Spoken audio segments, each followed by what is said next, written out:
Hey y'all, it's me again, Joey. Well, ready to let them loose? Yep, that's it.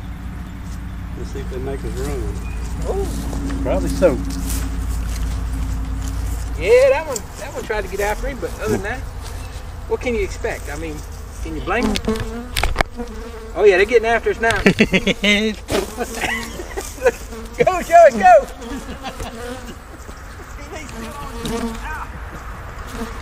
They mad. They're mad, buddy. I'm gonna get in the truck. You gotta go back and get your camera. So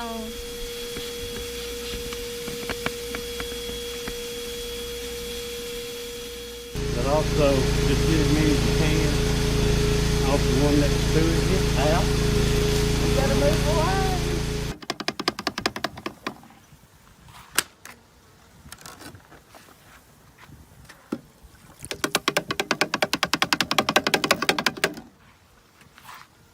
Do that side again.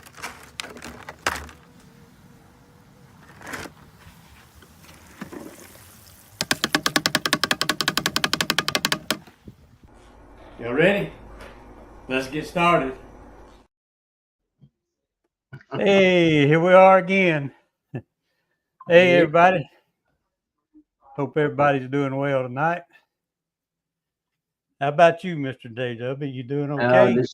I'm just almost perfect as usual. I ran out to the truck and got my hat, and I'm almost out of wind now. Yeah. Yeah, it's been Hey, a Todd. nice day up here in Yankee Land today. But the weather's their forecast. The weather's going to change up here starting tomorrow. We're supposed to have one morning in the high 20s next week. They're saying right now. We'll see what happens. That'd be quite a change. There's Greg. Yeah, I didn't watch the weather, but we got the fair coming up this Wednesday, and a lot of us we've always stayed in the camper out there all week. I pulled it out there today, and the boy helping me, showing me where to park. He told me after tomorrow we were going to have some pretty nice fair weather days, so I was glad to hear that. Yep. Hey, Todd, Pastor Larry, Mike, how y'all doing? They coming on in here. Mm-hmm. Well, I finally got to remove that open air collar that it was under my hive. That's actually what I've been doing when I got home today, is trying to edit that video. It's 2 hours of video, and I worked on it some yesterday and some today, and I got it down to an hour and a half. So I'm gonna have to do a lot of chopping on it. I still hadn't got all the way to the end of it, but I'll go through it. I'll be so bored with it time I get through it with it. Mm-hmm. I always, when I do one like that and have to keep going through it over and over to cut, I always let my wife watch it and make sure I didn't cut something that didn't need to be cut out, or left something in need to come out, you know. I hear that. That's the reason I don't do very many videos, and the ones I do are strictly off the cuff. I do not edit anything. So what you see is what you get from me. Hey, Greg Burns. I don't know when he's actually on. Don't pay him much attention.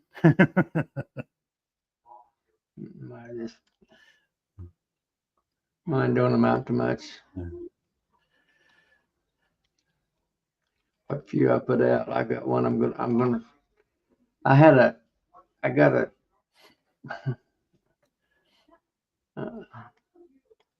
a little short that I'm going to try to get on there tomorrow sometime, maybe later on tonight. But be looking for it. It's got a praying mantis. Had a bee in his mouth. I thought. Yeah, that's going to be pretty interesting to watch. Well, it won't be long, and I just had my phone, so you probably have to blow it up to even see the bee. But he was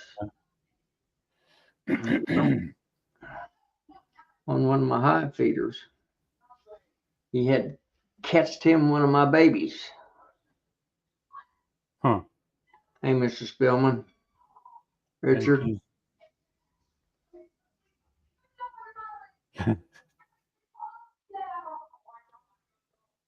Oh, caveman. I guess he's still alive. When did he come on?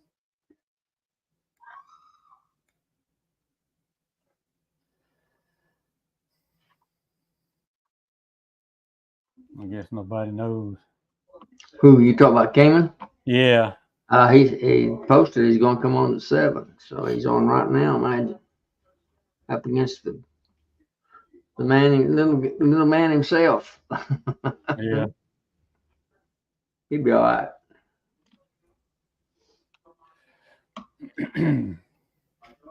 But anyway, that removal I did under that hive, my rail is sitting on 8-inch cinder block, Mhm. and the hive's on the top, and there's another one hive pretty close to it on each side, and not, there's a little space there, but I can't work all of it from the top. I could work just the edges of the comb, and I couldn't see hardly anything I was doing trying to look under the rail. As little as my head is, it won't fit in the under there. And I was having to just reach up in there blind and grab a hold of those comb and try to break them off and everything. But I finally got it. You should have laid down on your back and scooted up underneath there. I needed to jack the whole thing up. That's what I should have done. Just jack the whole rail up. You got one of those scissor jacks, don't you? Can you just run that scissor jack? Well, you got a hive box too. You can pick the whole thing up, could you not? Well, that I have actually. I've got a hive lifter, but I actually did that one time before. It's been several years ago. I didn't even video that one for whatever reason, but they had built under it, and all I did was took the main 2 boxes off and set them on another bottom right by it, and then took that bottom where they were on it and set it on top of a empty box and left them in there for a while, and then just did it like I do my swarm sometimes. But I couldn't do this one because they were right. That hive happened to be right on top of a cross brace, and every comb was attached to it and wrapping around it. Yeah. But I managed to get it. I'd go from one side to the other and get stung and move around and vacuum up a few bees. It all ended up pretty good, though.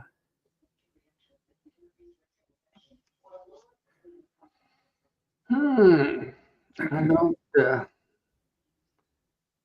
Hey, Tim and Hannah, how y'all? So you got everything all fed up? Pretty much so. I've got one more round. I'm gonna feed my splits and this year's what I call my starter hives. I'm gonna give them one more round. I just feed 1-to-1, and then a little later on I'll put on some or feed 1-to-1 as needed. I've got some I'm feeding. I've got some that's not taking sugar water, so I'm not feeding them. But anything that's taking it, I'm still. Yeah. I've got them, I think, hopefully cleaned up. I've checked everything for Varroa, and I had one hive that had a 4 count.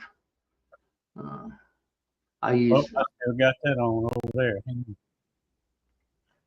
Sir? When I went over there, come on. I'm sorry, go ahead.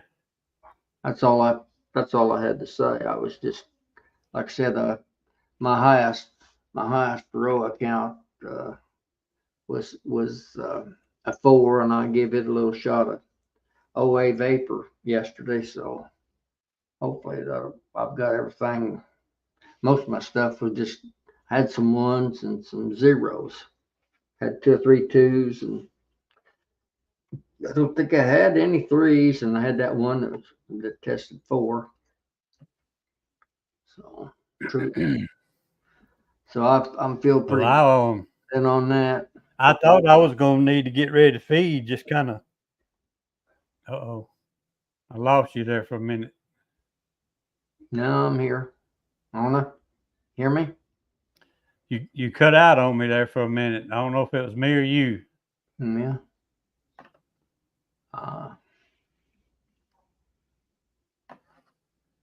Greg asking about my ApiGuard applications. I Oh, okay.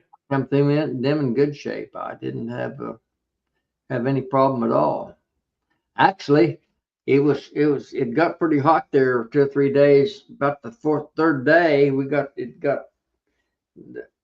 a cool spell, and I put the ApiGuard on and all my production hives, and I won't put ApiGuard on my nukes or splits, my young hives, and I actually treated them with a pretty strong dose of oxalic acid vapor, and they actually hived or swarmed a lot worse, or swarmed or bearded a lot worse than my hives with the ApiGuard on them. So I was real satisfied with my treatment as far as that went. I guess my internet's kind of messing up. I could tell what you were saying, but it was going in and out, in and out. I think I got the link pinned if anybody wants to come in. As far as I know, my internet's working good and stout. I'm not having trouble. Once in a while, it looks like to me that your video it's just instantaneous, kind of sticking. I got AT&T internet, and sometimes it goes crazy. Do you see that link pinned? Do I? Well, yeah. I'm not on the chat portion. I'm in with you, so it don't show on the comments. Let me go down there and look.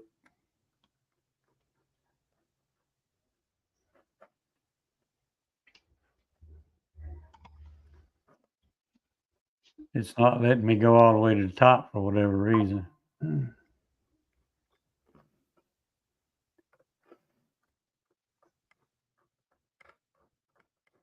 Probably. I'll do it again. Yeah, just say you may have to repost it. I do.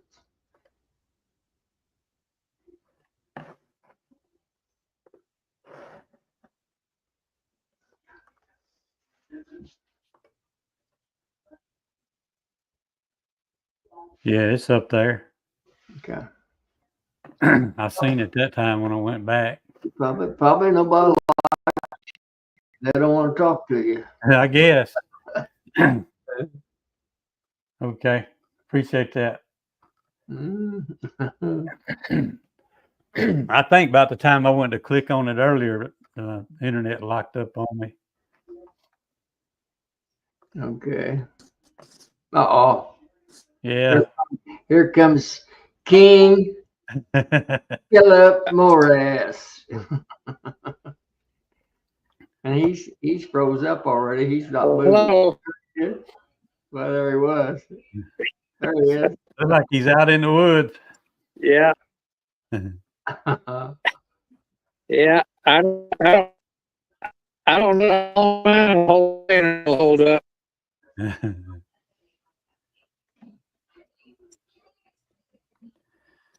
That's You know, stay there. he don't have enough money to buy that dog behind me. He's not for sale. That's my buddy. No, that's all. That's a false rumor, Matt. Don't pay much attention to Tom Sauceman. He gets a little carried away with his tales.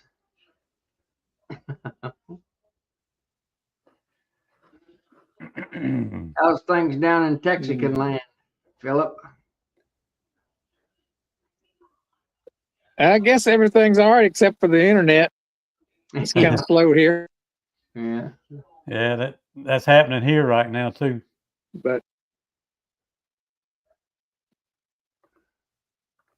but yeah, I was finally did a little bee work. All I did was OA treatments, I guess, and then I checked in and make sure I didn't have any honey, which I was right, I don't. Richard Briner, that's $100 an ounce right now, Richard. Yeah.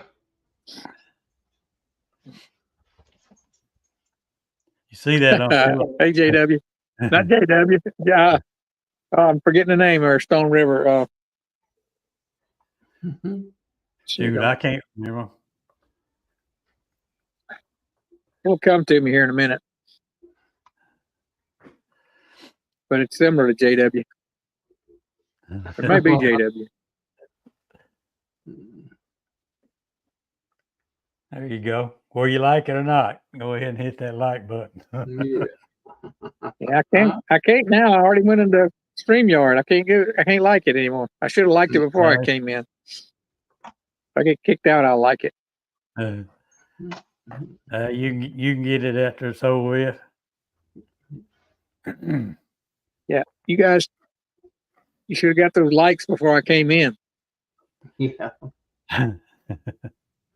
I can go through and unlike us. JD. Tell everybody hit the up or down button. It don't matter. They both do the same thing. Yeah.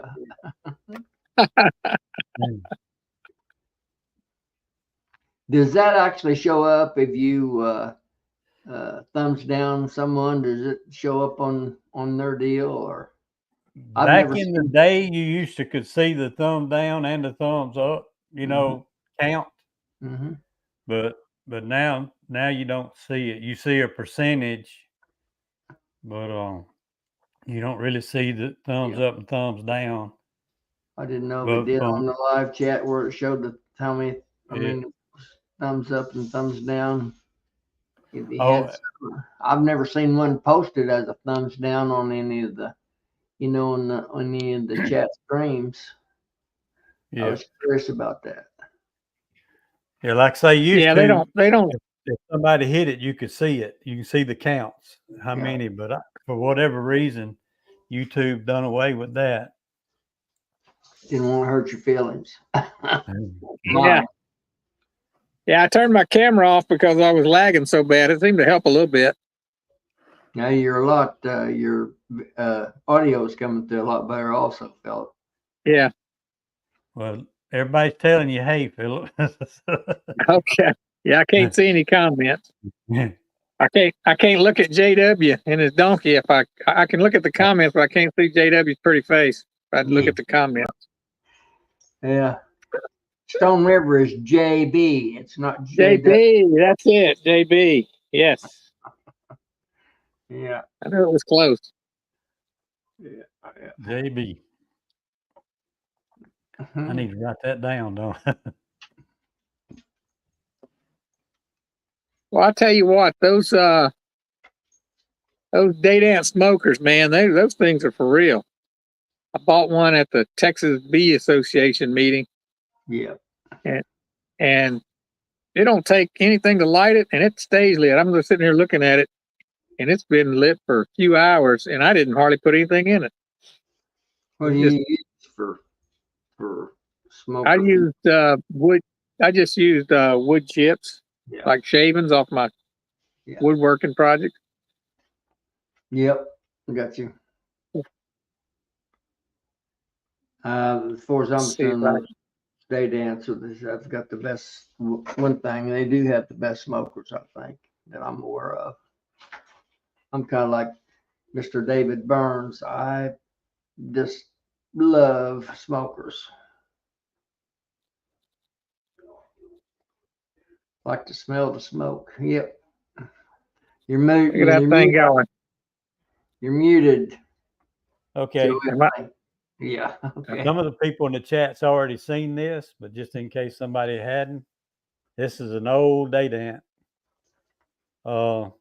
Uncle gave it to me and actually gave it to my grandson, and he let me keep it in here. But he hadn't used it. That was 2 years ago, and he hadn't used it in 20 years.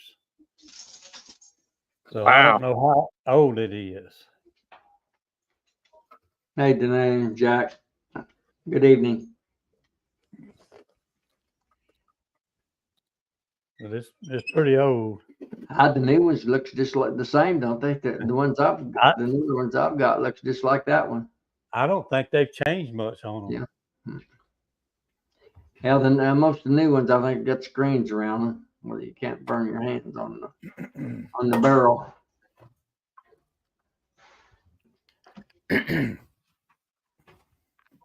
Reason I keep muting this thing, I'm having to cough too much. Let's see. See if anybody's got anything to say over here. You guys getting any cool weather there in Wyoming yet? That I'm assuming this is Danae responding on the chat. Are you getting any weather yet?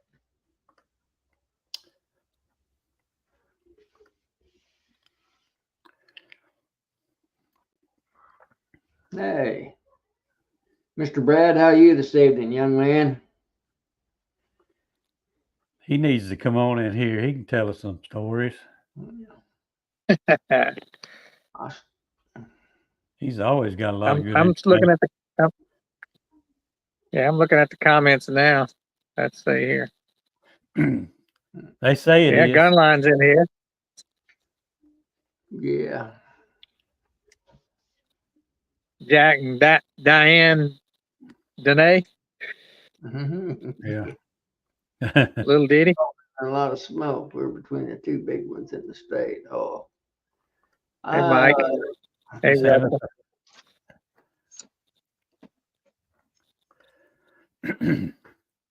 Yeah, if you probably We get got some. both Russells in here. Joey, probably if you could get some of that crooked honey, that's what I'm going to call it. That King Philip there. I lost you again. I think We got.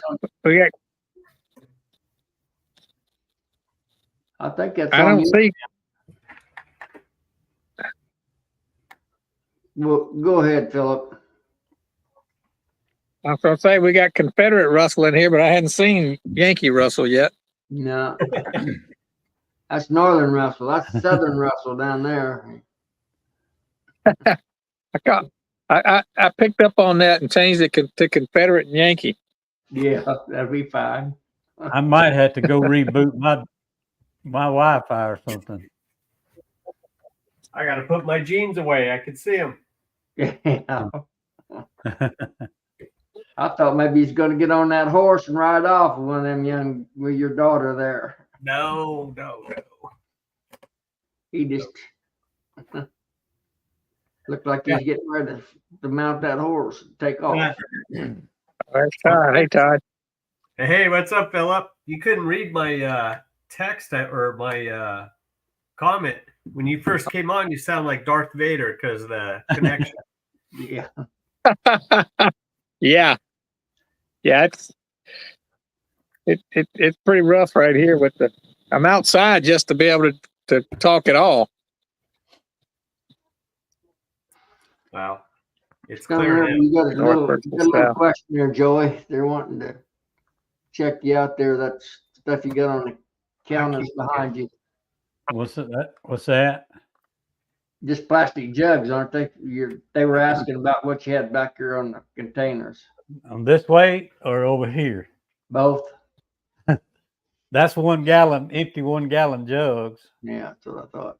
And that's a 15-gallon drum. It used to be my bottling tank. I had Phillips got it now, but I had a bottling valve, a dripless valve on there, and I had Let's see if I can get you around there.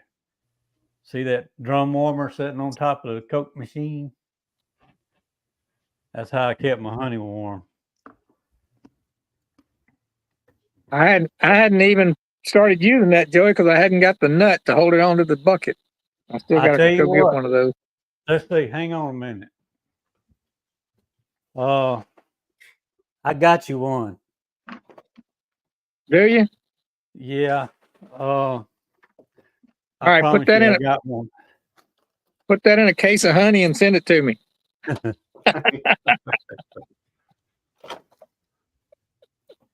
I'll have to find it again. Let's see. That right here. Oh yeah. You told me you didn't need it before, so I didn't bring it. Well, I'm just gonna stick it through a 5-gallon bucket and put a nut on the back of it, but I don't have it. I can probably get it. I just got to get it figured out what size I need. That's a bulkhead, right? That's a bulkhead. Okay. Yeah, that's the full bulkhead. You'd put that through, and then you'd screw the valve either in or on the outside of that one, right? And yep. And it came with 2 washers, but I found out it works better with just 1 washer on the inside. It kept wanting to move. And it's got backwards threads. Hang on to it if I hadn't got it worked out by January, I'll let you know. You can bring it to me. All right. I'll let you buy me dinner again. Okay. So talk about connections. I had to order a 1-inch hose barb with a 1.5-inch male NPT because nobody around here has it, and I had to order it off of Amazon. And that thing, and it's stainless, and it was $23, and then they wanted $9.99 shipping. They're like, oh man. Yep. So what I'm going to do is I'm going to screw that into my creamer, and then I can pump creamed honey into my bottler, or I can pour like a 5-gallon bucket of honey that I have, and then warm it up in the creamer because it's heated, and then it'll pump a lot easier through my bottler. So that's the main reason. Hey, Mr. Brad. Hey, Brad. Evening, everyone. You wasn't waiting long, was you? You must have popped in when I was showing off the. Oh no, only a few seconds. I didn't even hear it. It usually knocks. I can hear the little pop. Knock, knock. Yep. Good to see everybody. I was trying, but I think my internet is kind of flaky tonight, so it took me 5 minutes or so to actually get on here. So I think I asked this question. I'm not sure if I did, but I certainly can't remember the answer. So what's better? Warming up honey in like a refrigerator that you turn into a hot box or a hot box, or freezing it? What do you mean? What's better? What are you trying to accomplish? Well, I mean, from crystallization. So, like, is it 6 one way, half a dozen the other? Which is going to crystallize first, if it does crystallize? That the heated honey or the honey that was frozen? Well, if you freeze it, it should almost bring granulation to a halt. Although I know it doesn't completely. Yeah. It brings it down to near halt. It'll take a long, long time. I keep my comb honey, of course, you can imagine, if comb honey granulates, kind of spoils the experience, right? Mm-hmm. And so I keep my comb honey in a freezer, in a big chest freezer. And, I get a crop every year. So if I time it right, I should be able to sell my supply of comb honey by the time I harvest again. And I have seen it begin to granulate in about a year's time. Now, in context, my honey it's not canola honey, so it's pretty good at staying liquid. And just even in the jar, my honey can stay liquid for weeks or months or Mhm. longer. Sometimes, like last year's honey stays liquid long time. But you've got to warm it to liquefy it. If it's, Yeah. I would like if you're saying, well, keep it warm to keep it from granulating. No, I wouldn't do that, because you have to keep it warm enough that you might end up damaging the honey a little bit. You don't want to keep it too warm. If I have to hold honey, I'll hold it only about 30 C, maybe 35 if I don't have to hold it for more than a few days. Mhm. If I would say for like long term, if you got it liquefied and you're going to store it long term and you got room in the freezer, it stops. It totally stops it right there, and it won't start granulating again until you bring it back to room temperature, according to all the information I've been given. I don't disagree with that. I have had it granulate in the freezer for over a long period of time, though. Yeah. So, and I think it has a lot to do with the temperature, because Yeah. we talk about a freezer, and that's relative to the freezing point of water. Well, honey doesn't have that property. Right. It doesn't freeze per se. It just gets a lot colder. So I think it has a lot more to do with how cold it actually is. Some freezers are not nearly as cold as some, right? So if you've got, Yeah. I think freezers are generally, I think we're talking minus 17, minus 19, minus 20 for a normal freezer temperature. So if your freezer is only minus 10 or something, then you might see over a period of time some granulation. But yeah, I know here when I keep it in my truck, I'll liquefy the honey and then put it in the truck for serving to stores and customers and stuff. And it'll Mhm. freeze solid, of course. And sometimes it's minus 20, minus 30, or colder even sometimes. And yeah, it doesn't granulate. And of course, it's not in there that long. It might be in there for a couple of weeks. So yeah, holding honey at a warm temperature, not advised. I pack mine in jars. It sits there. It'll begin to granulate, or it'll fully granulate, and then I'll just stay a box or two of honey ahead of the customers in the stores. And I'm quite often scrambling to, I've got to go visit a store tomorrow, so I better do a box of honey, and I'll put it in. I actually use the oven in my house because it's convenient. I can monitor it. It's not convenient to haul it all in the house and back, but I can monitor it that way. So I'll just do a box before I need to go the next day. Those buckets right there, that's just room temperature. They're going to granulate. Time I get to them, most of them will be granulated. I'll put it in this box ahead of time and bring it to about 110 for just a few days to get it liquefied again. And then I put it in the bottling tank at 90 degrees or 95. And then it bottles, and then it gets into here. And when somebody orders, I'm a little short. I usually try to keep 24 in there now.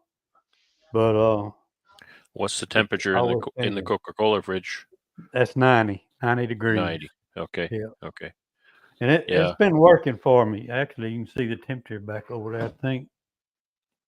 Can y'all see that? How do you can't read it, Joey? Controls to regulate it? Yeah. Yeah.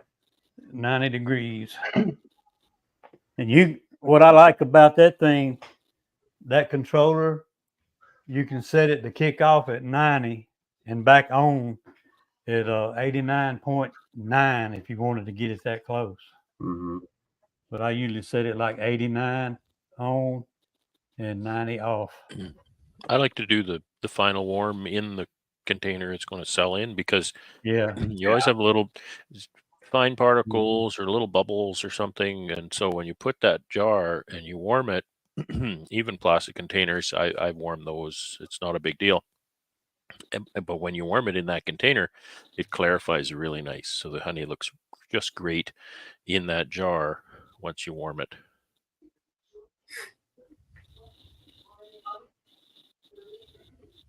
So Joey, are you doing one pail at a time in that freezer, or in that warmer there? It kind of depends on how low my bottling tank gets. Usually what I do when it gets low enough that I can put 5 gallons in there, I'll stick a bucket in there. Right. And but I You're just loosening that up so you can get it out of the pail, Right. really. Right. I have Yeah. had three 5-gallon buckets in there.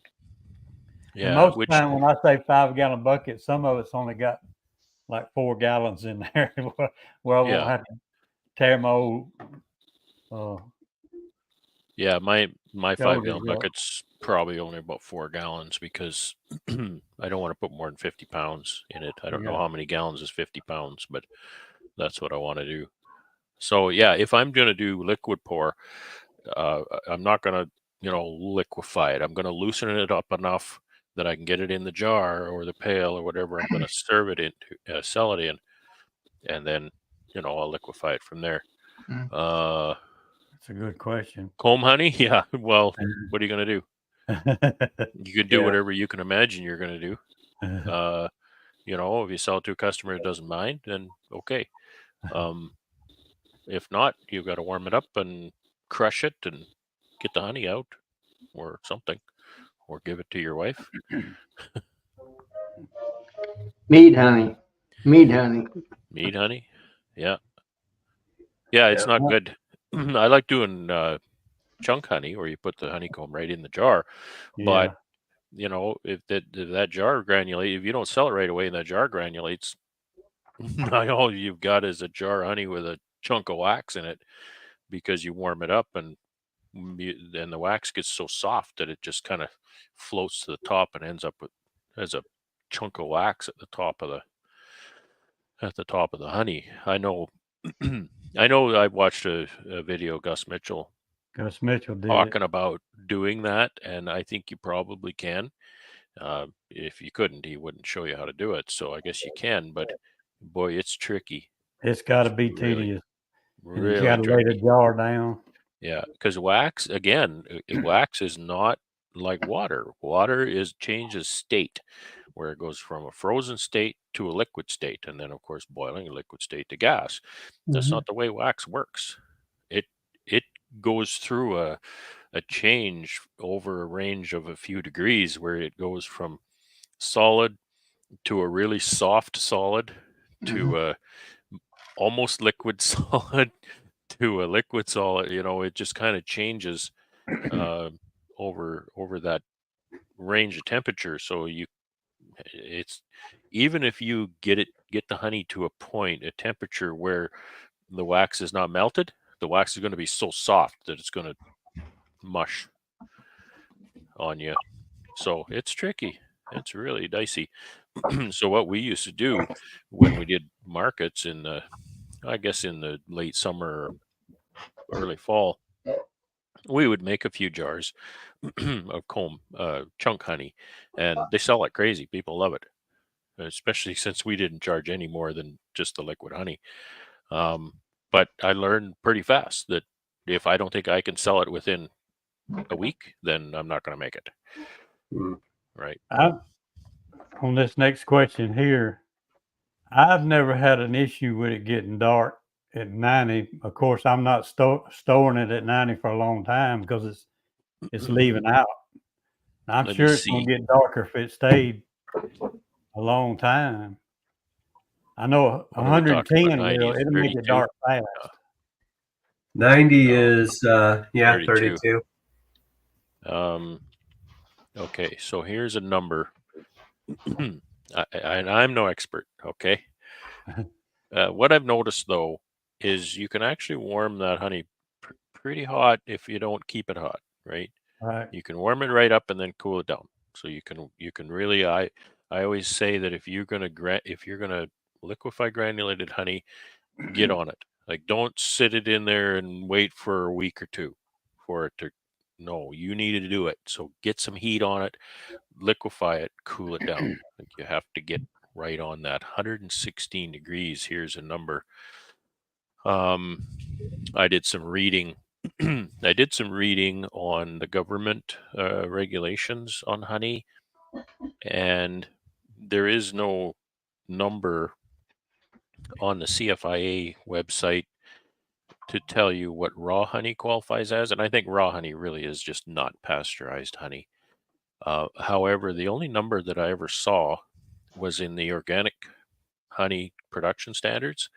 And I'm not producing organic. I don't want to get into that whole debate, but there is a certified organic body that will, certify organic honey, et cetera, et cetera. And their number is 47 degrees Celsius. They say if you don't heat your honey above 47 Celsius, then that's, okay for organic. And that's 116.6 Fahrenheit. That's pretty warm. Now, yeah. I do know that that honey will darken in that temperature, and I'm going to do another conversion here. I have held honey at 104 Fahrenheit over a few days, and it will darken. 104 for a day, and it seems to be fine. So mine, when I liquefy it in the jar, I put it in my oven. It sits there pretty warm. It gets pretty warm, but only for a short period of time. I get on it, warm it up, liquefy it, cool it down. Chris at ECP asked me if I think I got this from him at Nobby. It's been sitting on that shelf during the winter time and all summer. It hadn't got a crystal in it. Gee, Brad, you should get that Blue Curl jar or bottle that I got you up there. It's hard as a rock, right? Bottle of cement. It's pretty solid. It's like a brick. Yeah, sure. But you know what?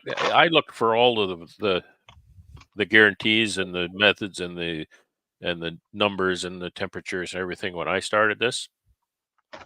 The only way to do this, trial and error. You're going to ruin some honey. Mm-hmm. Figure it out. Reason I asked Joey how many you're doing at a time. I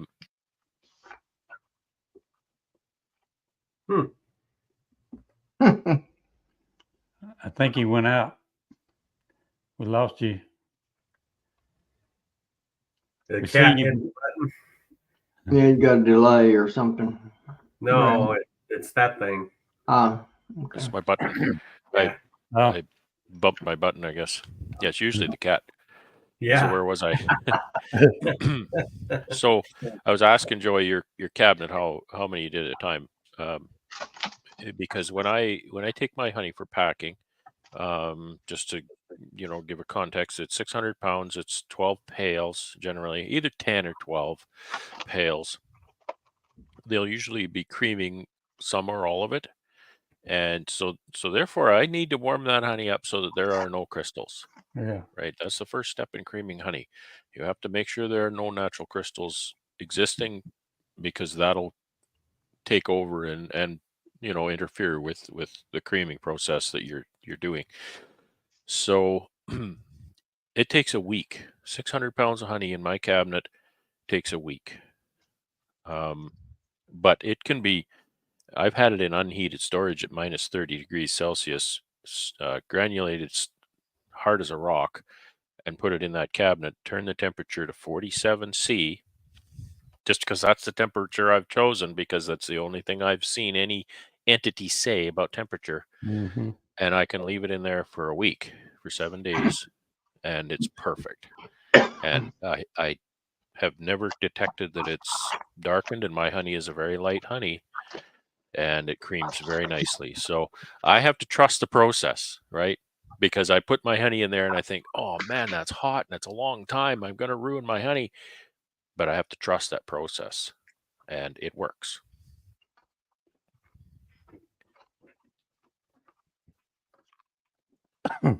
Yeah. Todd, my answer. Yeah, Sorry. My answer is a definite yes. I just haven't got to it yet. All right, no problem. Brad, you and I went back and forth on this last year. I think you remember me asking you a bunch of questions about this because of Yeah, I remember. the mess I had. Yeah. Oh, Yeah, it's just trial and error, man. It's because everything you have to warm honey, you're going to warm a jar, you're going to warm a pail, you're going to warm 12 pails like I do. Yeah. It's all different. yeah. And different kind of honey, different moisture content, different composition. It's the glucose that granulates, Yeah. and you have those jars that it's half granulated and half liquid. That's separated glucose, fructose. Yep. So you can pour off pure fructose if you want. So you really have to. Every person has to, experiment, because if we were all using exactly the same honey warming cabinet, that would be one variable that we wouldn't have to deal with when we try to coach one another. But we're Yeah. not. We all use different equipment. Some of it comes up to temperature. I like to use my oven in the house because it comes up to temperature fast. My cabinet doesn't. Yeah. It'll take 12 hours to come up to that temperature. I don't like I've liquefied jars of honey in there. I don't like doing that because it's too slow to come up to temperature. So therefore it holds the honey at too high a temperature for too long. I found that what I really wanted was I wanted a way that I could liquefy a box of honey. I just put a box of honey in there and flip the switch and away we go. That doesn't work because a corrugated box has an R value that's so high that it doesn't warm the honey properly. So you can't do it in the box is my rule. But I've ruined a lot of honey finding all this stuff out, right? It's like, oh man. Under You see what 600 pounds of honey. Gunline said there? Yeah. That was interesting. Yeah.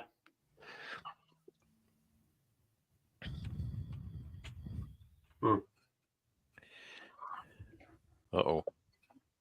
I don't. I've had some that crystallize. Time you bottle it and it just sit on the shelf, it'd start crystallizing in a couple of weeks if you don't use it up. I never really paid attention to which flower it's actually coming from, though. Believe it or not, I rarely ever have any honey crystallizes, and I've kept some of it up to a year or so. I've never had honey of any consequence ever crystallize much. I don't know whether it's the forage of my bees or what it is. It absolutely is with crystallization. It absolutely is the nectar source. It's the fructose to glucose ratio. Yeah. Well, I certainly don't have a problem with it. I keep my honey. I don't produce anything of any major amounts, but I got a 20-gallon bottling tank, and I bottle year round out of it, and I have honey in it all the time, 100% of the time. I keep it about 86, 87, and I don't notice my honey turns dark, and I bottle as needed. I don't retail or wholesale on a regular basis. Mine just come to the farm. What I sell, I used to give it all away. I had a lot of repeat customers doing that.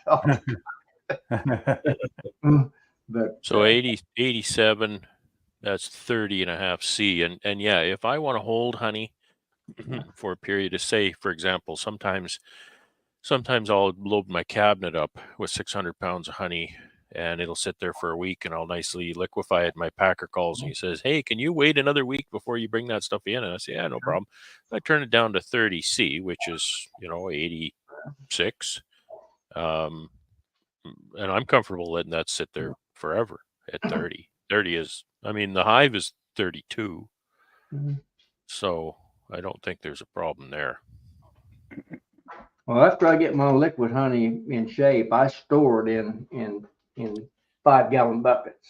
You know, you're just asking a full, even 5-gallon bucket weighs 60 pounds. She's asking, you know, about, you didn't know how much, Oh yeah, a full 5-gallon bucket. right? Full 5-gallon bucket will weigh 60 That's the pounds. first thing It'll I vary learned a little with bit, but honey is you don't want to fill a 5-gallon bucket. It's too friggin' heavy. well, they're 58 to 60 pounds is what they are, and they won't Yeah. have very much clearance below the. I've got the the lids for them. That's Yep. what I store my honey in. I've usually got 15 or 20 of them sitting around after I get my honey, liquid honey, ready to extract. Well, that's the way I store it. But I'm not a big producer. This is a pretty good idea. I've never thought about this. Yeah. That's a pretty slick idea right there. I don't know how slick it is. That's what I do. I've used a product called a bee blanket. Yeah. It surrounds a pail. I've got one that has a little cutout for the gate if you use it on a gated pail, and it works good. It's they're kind of expensive, but it's a good product and it's gentle. It actually, if you're trying to liquefy a 5-gallon pail, you have to wrap that thing in blankets to insulate it enough to get it warm enough to. It's more just a thing to keep a 5-gallon pail warm while you're trying to bottle with it. It's a way to make a bottling tank out of a gated pail. Mm-hmm. Joy and Russell there just mentioned it. What do you guys call privet? Privet. What is privet honey? I want to know what privet is. It's Privet in Yankee land is an ornamental shrub that they trim up and shape up for decorative shrubs around. that might be the Japanese privet. Yeah. But there's Japanese privet. If you let it go, it'll be a big tree. Oh yeah, I know that. Yeah. Yeah, but privet's like the hedge. And Joey, you're on mute. Privet's like the hedge, I Stuff. spent a little time in the South. I lived down there for several years myself, but I don't know what you guys are calling privet. I don't think. While y'all talking, I'll see if I can go find a picture. Okay. Enlighten me. I guess I could take the time to look, but It's a hedge. Is all it really is. Just an old Sir? hedge. okay. It's just a hedge, Well, like Yeah. a hedge bush. Yeah. like for yard hedges and stuff like that, just a small. Yeah. They kind of Yeah. push out. You get to talk about hedge in Yankee land, you talk about Osage orange, which is like crap. But since you just kind of reminded me of something. When I was working in New York, when I would drive home through Pennsylvania, I was telling a dairy farmer down here how beautiful those farms in Pennsylvania are. The fence rows are all clean and everything. And he said their fence rows are clean because around here, that privet, it's just wrapped old fences in all these dairies. You can't even see the fence for the hedges. And he said the fences is clean. How do they keep their cows in? But that's about what it is. It's a reinforcement. Now let me see if I go All back. my fences for cattle was just like you see there behind me. I use 5 cents of water, 5 strands of it. Railroad ties to fence posts. Squinty eyes.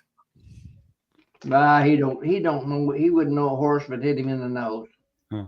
That guy wouldn't have responded there. That's my buddy Tommy. That's my $25,000 donkey there, boy. I remember that story.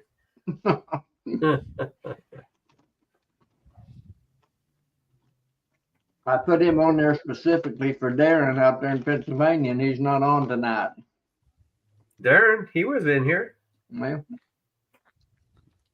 I saw him earlier. There he is.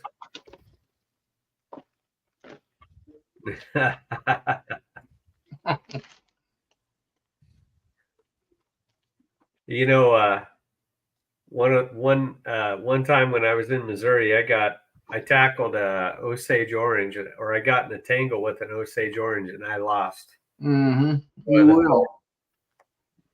Those things are like hypodermic needles, man. They are nasty. But you know, most of the fence rows or the posts that were made around my area where I lived came from Osage orange, because that wood is the toughest on earth, I think.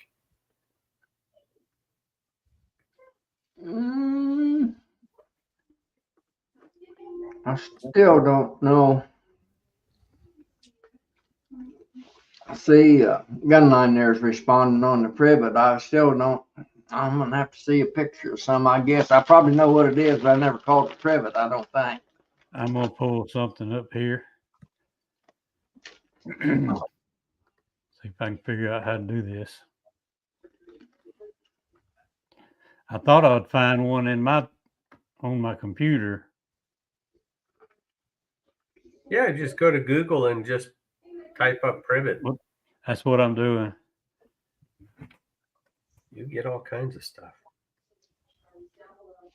I heard somebody come in. Let me see what we got. What do you think, Brad? You know what privet is? You No, can explain never it to seen me it. better. These Southern boys, they don't know how to explain it. Ligustrum, okay. It's just a plant or a hedgerow. And Melanie said it's the ligustrum, I guess what they say down there in Florida. Yeah. Same thing.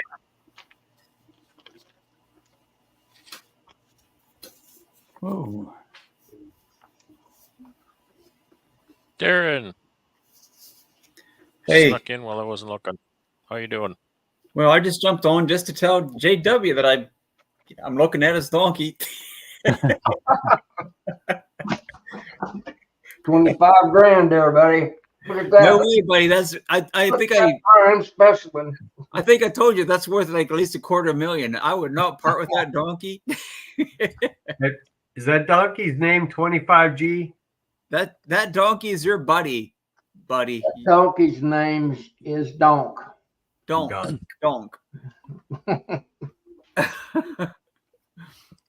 That's a long story. I'll tell it sometime when it's more private. You better not let Donk go. That's true. Not for 25 grand or 15 or 30 or 50 or whatever. It ain't worth it. That's your buddy. That's exactly the reason. That's where the conversation come in. A guy come to buy him, and he asked me what I had to have from him. I said 25,000. Nope. He says, "Why is he so valuable?" And I said, "He's my buddy." Yeah. Needless to say, that ended that sale from Prospect. And then he drove back to Missouri, right? Yep. Yeah. I got a bird dog that I only paid $600 for, and I swear, like, somebody offered me $500,000 for that dog. I purely on emotion, I probably wouldn't sell him. He just,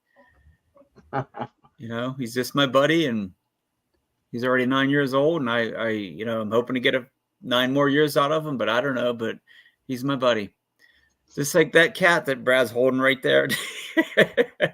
How much would you let that cat go for, Brad? Not for sale. Yeah. Right. This guy, in 6 weeks, this guy will be 18 years old. Dang. Goodness gracious. Yeah, That's almost as old as I am. almost.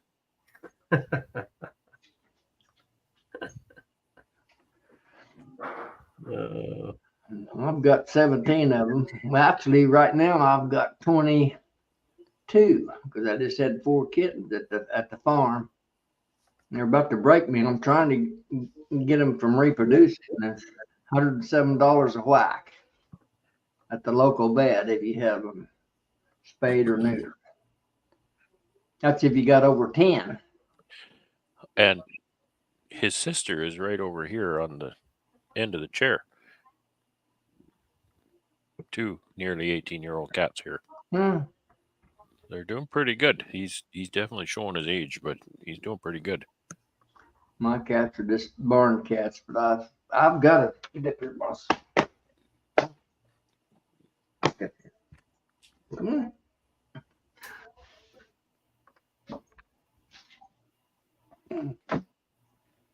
There's my buddy. He's got his toy in his mouth. There you go. He goes where I go. So Oh, that's your spaniel. yeah, he's a English cocker.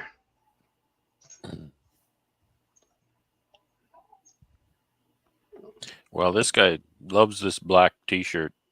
Yeah. He gets to leave his mark. It's more of a gray T-shirt when he leaves. I downloaded a picture and it won't let me bring it up. So I'm gonna go back to my hard drive again. I'll look it up later, but it just Yeah, I just never type really in thought about Chinese privet. talk about privet. I just couldn't figure out what privet. You know, messed with cattle in the South for years and stuff, and I don't know what. And that's in southern Georgia, and I don't know what you guys are referring to as privet or and privet heads that people grow around their house or for ornamental purposes. So that's what I was wondering. And it'll get big if you don't keep it trimmed. And Todd's right about that. So maybe that's what did. Just grows enough of it down there, but I never noticed it, honestly. You know, usually I get pretty good flow off of privet, but not this year. It turned on for, I swear it must have been a day or two, and that was it. The ants wouldn't even go up the tree. I mean, that's how bad it was. There were no sugar coming out of that tree. The ants didn't even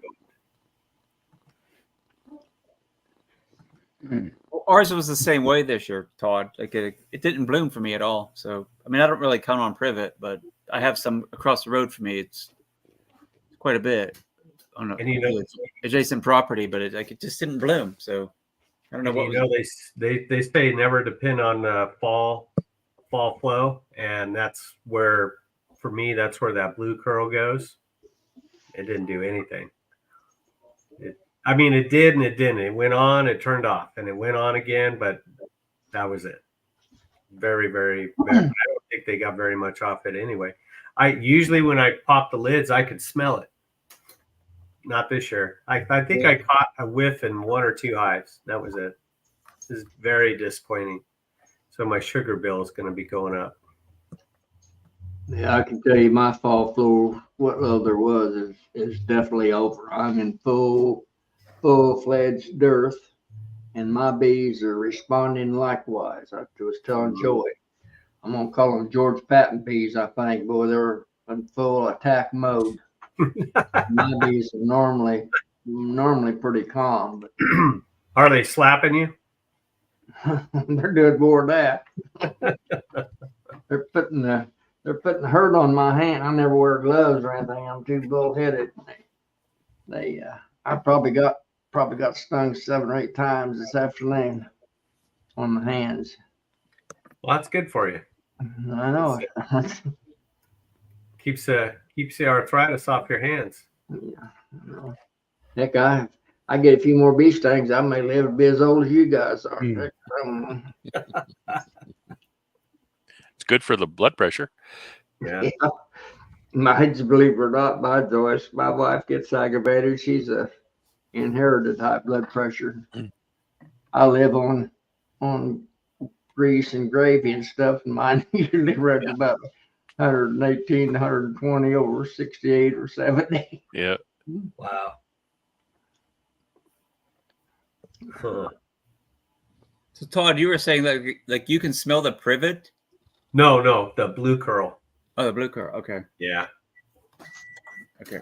That's the only thing I could smell. And I know the privet's going because there's, I have the world's most populated area of ants, and I could see trails of ants going up these trees. Not this year. He needs a Tic Tac.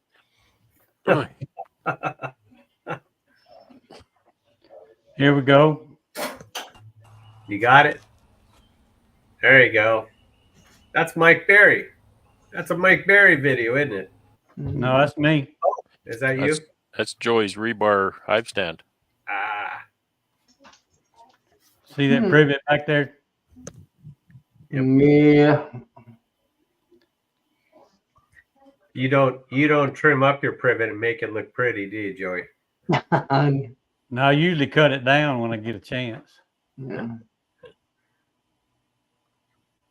That's the privet. A lot of folks up here in Yankee Land have privet, for yard fencing and Yeah. property line markers and stuff like that. They keep trimmed.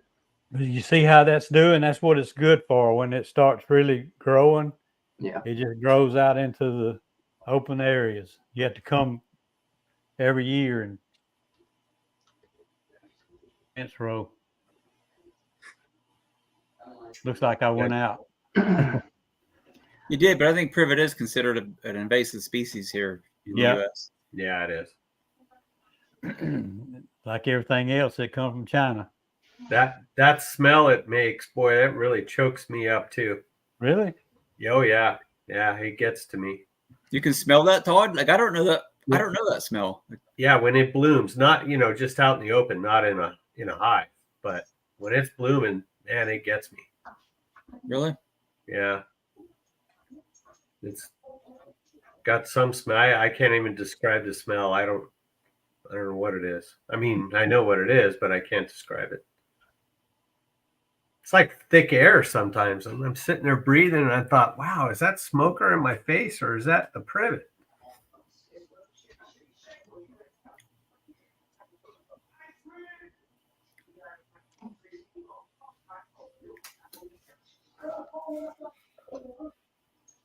What's up, Ryan? Mm. He must have just got home from work. Must have had a farmer's market or something today. I've got behind on the chats. Did I miss anything? Yeah. Nobody likes you. Y'all ain't gonna believe this. Here's my buddy. Uh-oh. Mike Berry. Uh-oh. World famous Mike Berry. Never heard of I'll him. say that. Joe, Y'all you don't, put out y'all the don't call ground. him world famous. He'll leave. I We're never talking heard of him. privet. He popped up. Silver diamond white trash. Yeah. Yeah. I don't know which one I like worse. Yeah.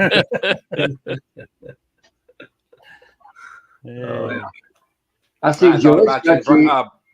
Brad. I thought about you this morning. I was drinking me some Tim Hortons in my Keurig cup that I picked up last time I was up in Ontario. Right.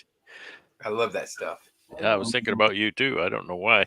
I was looking at a broken up old piece of warped plywood, and somehow I thought of Mike Berry. I don't know why that was. That's because you see my videos and you see some of those lids that I got. Hey, That's it. Mike, I got a question for you. Talking about What's it? plywood and your videos and stuff, I see on your videos quite a bit. I'll see two-way pallets. What's that all about? You don't run two-way pallets. Yeah, you're right. I don't. Is it a secret, or do you mind talking about it? Let's go. Yeah, they tried to get that out of me the other night. I got some I got a few plans in the makings that I want. I kind of had a rug pulled out from me though the other day, but I'm just holding on to my faith, going, hold on. And then today I actually got some good information that kind of lifted me up a little bit. But yeah, I'd like to expand a little bit, but it was all based on trying to retire, and I don't know, just a lot of things up in the air right now with it. If I can get my job behind me, yeah, I plan on running some two ways and some extra hives. Those being just to make nukes from. Sure. Oh, I was just Yeah. curious. I got a good deal on them. They were all made. The guy made them. He gave them to me for like $20 a piece. No way. Right on. Yeah. So I picked up. I think I forget. I told him, I said, look, I got like $500. Give me what you got. You know. Well, I always say the downside to two-way pallets is you can't lift them, but the upside is you can't lift them, right? So Right. you gotta use a machine. Yeah. Well, the plan with those was I had a machine. But see, that's another thing that kind of fell through. And I remember you saw that tractor, that Kubota from the hurricane relief when I was Right. cleaning up my yard, and Yeah. that was kind of my deal. But there's some stuff that happened with that. So what I did was I talked to Boris a little bit about some adjusting my older hive lifter so that I could change my hive lifter from side to the, from front pickup to the side pickup. And I can do it relatively easy. So I'm working with him on that, so I can at least use that to pull the boxes up and off of there when I need to move them. The pallet, I got to have equipment to move the pallet. But the plan with them was more of it was just more of a way to, I got a good deal, and I'm thinking that's 2 bottom boards a pallet, and I'm really just wanting to pull nukes off of them. So shoot, man, whether I move them or not, they're going to go somewhere and stay anyway for the most part. Hey, just put them there, and they're just they're very easy. I don't have to put up blocks. I don't have to get 4x4s. I just go lay them out and just go to work. Yeah, they're nice and Right, stable. Sometimes I really wish I didn't have them when I go to my out yards. I think if these were just, I watch Joey moving hives with his lifter, and I wish, man, I could just go to out yard if it was just on single bottom boards. I'd just pick them up like that, load them on the trailer. I'm not loading my tractor. I really hate unloading that tractor. It's it's just dangerous, right? Up and down the ramps and whatnot. So sometimes I really wish I didn't use them, but that's what I use. So Yeah, is what it is. It's just and I guess it depends on how many out yards and how much moving you're going to do. But for you, it's almost, it's kind of they're great for when you've got to overwinter, because you got to move them all in and stack them all. But then when you get them out in the yard, well, then it's be a whole lot easier just to have freestanding hives. But you can't have both, so you got to do what you got to do, and you having to move them. I don't see a choice in it for you. When you're stacking them or you're moving them around, you're putting them on trailers, trucks, and stuff like that. There's nothing like it. They're just really nice for that. They stack together so well, and now that Ian's using the kind of the interlocking design that I came up with, he says that really works nice. The pallets interlocking with the lids and whatnot. So he's really, really liking that. No, I just wondered. Yep, that's the story. I kind of got them stored to the side right now. It's still up in the air. I'm not sure, but we'll see. Joey knows my plans. He knows how wishy-washy I am with everything. We talk a lot, and I think we all have that. I think all beekeepers, we have a stash of equipment behind the shed that was a good idea, but we decided to go a different direction. Yeah. Well, it was definitely a plan for it's definitely I bought them with 2025 in mind. It wasn't about 2024 at all anyway. And I've got my ideas on how. I've already got a lot of stuff lined up as far as if I go ahead and expand them out, how I want to grow quickly. But they were bought because they were an opportunity. The guy actually had another 30 more of them left. I wish I'd had the cash for them, but it was just an opportunity at the time, and I had them planned for 2025 anyway. So they were going to sit there. So if now you see them in 2025 still stacked up there, then things fell through. So I can see how things are going just by the stack of pallets. That's great. That's right. That's progress, or not. I might lack have. Of. You may have seen on my channel. Well, I guess it was it last fall? Buddy moved my bees home with his homemade easy loader system. Mm-hmm. And he said he built one for me. That hasn't come through yet, but if I can get something like that built, I think to put that on my trailer, it would really make a big difference. I don't have to take the tractor around. Taking the tractor is really nice because when I move bees into a yard, I get to mow that thing. I get to keep it nice and clean, right? Mow it right off, make it beautiful. That's right. Now those pallets were bought. So the deal is this: the way those pallets came to be was, we were at a bee meeting and somebody came in with some. These things were what were they, Joey? Like 80-pound darn lids. These things were heavy. They were heavy. Yeah. So this beekeeper, he's selling out his label, meaning he's selling his extracting room, his extracting line. He was selling all those pallets. He was selling everything. including the B's if you wanted to buy his label. He was a commercial. A couple, I don't know, had about as many as you had as far as you go, Brad. And but he was selling out because he was working in construction. He bought the label from somebody else, so he's selling all those telescoping lids. And the guy at the meeting stands up and says, "Hey, he's got all this other stuff. Plus, he's got this trailer with this homemade easy loader on it." And so Mr. Ed wants the trailer all of a sudden the next day. And I mean, I thought about it. I thought hard about it. And look, it was a good price for this trailer. I thought about it and I didn't. I said, no, I don't need to get that. I mean, I had my plans in my mind, but I'm like, that's well above and beyond what I need. So I told him, so the next day I get a call from Jeff, from Mr. Ed. He's like, I'm at work.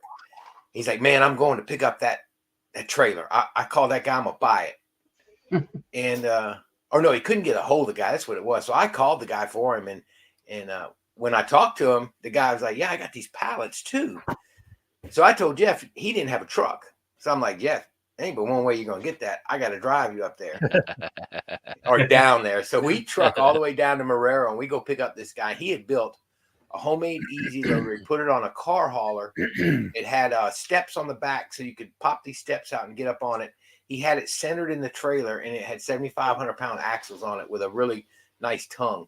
And this thing had this homemade easy loader. It was built stout now.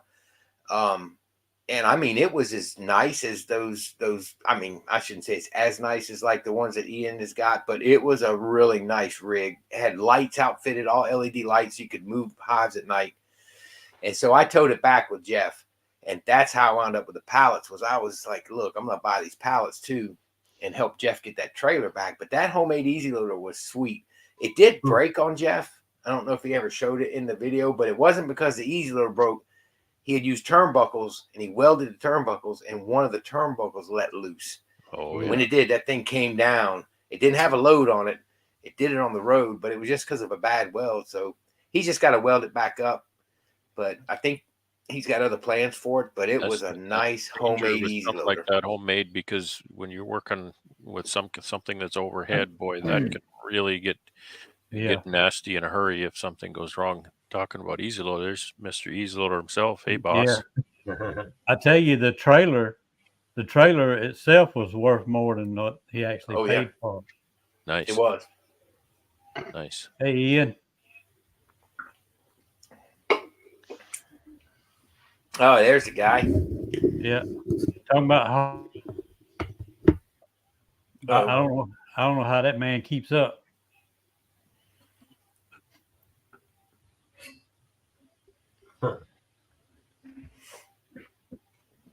But yeah, I kind of wanted that trailer too, Mike. But I knew my wife wasn't going to let me get it. We should have went in on it together. Yeah. I don't know. It was a nice setup. I think about when it broke on the road. I'm so glad we were coming across I-55 and that bumpy road. I'm so glad that thing didn't let loose when it was behind my truck. But he told me he's not going to use it as a trailer anymore, though. Right. That's what's frustrating me a little bit about it, because he told me I could use the trailer any time, and now he's not going to. I think he's going to make it a permanent pedestal by his honey house, so that because he can load with his hive lifter, he can load all the supers with that onto his trailer, and then what he can do with that easy loader deal is he wants to mount that right next to the honey shed where he can swing them right on in the honey shed. And that's a good thing. Thursday. Yeah, but now that's going to allow me not to be able to borrow the thing, right? Yeah. Sneak over there and hitch it up. Tell him to keep it on. Yeah. Yeah. So, oh well, that was another plan with the 2-way pallets, was I was going to have access to that, but that didn't pan out. So we'll see. I'm not 2-way pallets are jinxed. Yeah. Now they're gonna. If my plans go as planned, if it works out, however I want to do it, they'll be fine. Just using them, as kind of like permanent stands, really, until I need to move them. But by then, I'll be able to get a tractor under them. So, And Brad, those easy loaders like Ian's got, are you familiar with those? How do they control the right and left and all that in the lift and let it down? Has it got buttons on the handles there? Yeah. What a neat world is that. Control. What's going on, boys? If you Ooh. if you look at there's a bar on each side where they hang on to it, Yeah. and they just manage it with their Squeeze their them on that. fingertips up and Okay. down. Just It just kind of goes back and forth like this. contact switch just goes down or right or left on that bar. The switch on that bar. I think that one needs to go. Yeah, Yeah. I don't think you should let it in. What in the world was that? Oh, I thought that was some real person. I It did was too. with the potato head. That was Mr. Potato Oh, What's with in the the cowboy hat. I think it sounded like he was from Australia. yeah. I thought maybe Darren had changed clothes or something. What's with the pickle? Check his spot. So JW, that's just connected to a module on the carriage, and it's a wireless remote to the Yeah. unit to control it. Okay. I've got some few loader deal that's kind of similar to that. That's what I was curious. Mine's actually a hand wireless. You know, that I could operate it remotely Hmm. from. So that's what I was wondering if that one had controls on that little frame deal that he's got in his hands or where it was. Okay. Never was around one. That's all it is. It's a box with a button or a toggle or something on it. But Sure. then the carriage has this thing that goes back and forth. And you can it's just a bar that's the Yeah. full height of the thing. You can just pull it with your fingers and make it go up and down, which is really nice because it doesn't matter where you grab that carriage, whether it's the top or the bottom, your right hand, left hand, you can manage the Yeah. direction of travel. I've never messed with pallets. My small operation, even when I helped my dad, we always had them on individual All right. stands. Now I have all my hives on individual stands. But, you know, I rarely have over 50 or 60 when I'm in full capacity. So I'm wanting to get to 30 and stay there. Age Yeah, and some days number of hives. Some days I wish I could move them with my hive lifter just by hand or something, but Yeah. it's just as well that I can't, right? Can't lift them by hand because even if you can, it's pretty heavy and it's hard on a person. Well, that's what I tell these guys. I've got a green hive lifter. It's called a John Deere, but I got forks on it. You know, and I made my own little connections where I can slide them forks down over the sides of my boxes. And you got flaps where they'll pick them up just like your hive lifters There you do. go, Joy. So, There's a Massey at the farm that's got forks. yeah, The trouble I was having on that, like that, just like that. I'm going to cut about a 1/4 inch off right here where I can move this a little further out from the dolly where I can get to the center of those homemade boxes. That's one thing that was giving me that trouble that day. Yeah. I had my local I need to machine cut shop about a make 1/4 inch off of here where I can slide it forward some more. Joey, looking at that, I'm under the impression you watch my video. I was complaining about my lifter. I'm under the impression that those handhold things should bottom out more in not a flat position. They should bottom out in a little bit of a Yeah, raised kind of. position like that, so that the weight of the thing isn't trying to make them do this, right? Right. Yeah. Right. That it should just make them kind of come down a little bit like that, because I have lots of trouble with mine slipping out of the handholds and whatnot. The arms are very Well, thin; they easily bend I think out. that's what he put these on there for. Yours doesn't have this, does it? Yeah, mine has that. Yeah, Oh, does it? yeah. Mhm. Yeah. It keeps it from moving from side to side, and gives you it only gives you maybe 3/4 of an inch of Yeah. surface, right? The one thing about Boris, he won't come back with you, and he's as far as his support, he'll fix what's not right. But if you want to upgrade or anything, or you want to try and do stuff with your stuff, he's like, okay, I'll sell you a whole new set. Yeah. So I tried to, because mine doesn't even have that you just pointed out, Joey. Mine's got two little they're like little bolts that stick out, and I've got them Yeah. adjusted out so that they don't, they can center the box, but they're still loose on there. So if I don't get it perfectly centered, it can be a pain. And I've dropped a box or two before. Yeah. Yeah, Brad, I wanted to ask you about that. Have you dropped any boxes? Because I've seen you. I watched your last video. I was surprised at how flexible those arms are. I thought they'd be more. me too. Yeah. It doesn't actually drop because it wedges itself. The handhold will come out of the handle, but the box will tip, but it then it gets wider, so it does jam there. So it doesn't. I've not dropped anything. You gotta be holding your breath every time you raise that up, though, right? Oh, you got to go change your underwear after it happens. For sure. Like, it's really not what you want. But I'm kind of getting used to it now. It just kind of goes. My wife was watching me, and I picked up a couple of supers, and it went clunk, and it's kind of wedged in there. And she's looking at that, and she says, "Well, you sure live dangerously, don't you?" I said, "Well, this happens all the time, so I would think, fellas, that any in your local, if you had a competent machinist or metal fabrication shop, any of them, I had mine built and then put them on my forks on my little tractor, and mine worked basically the same. I had them made at the local machine shop.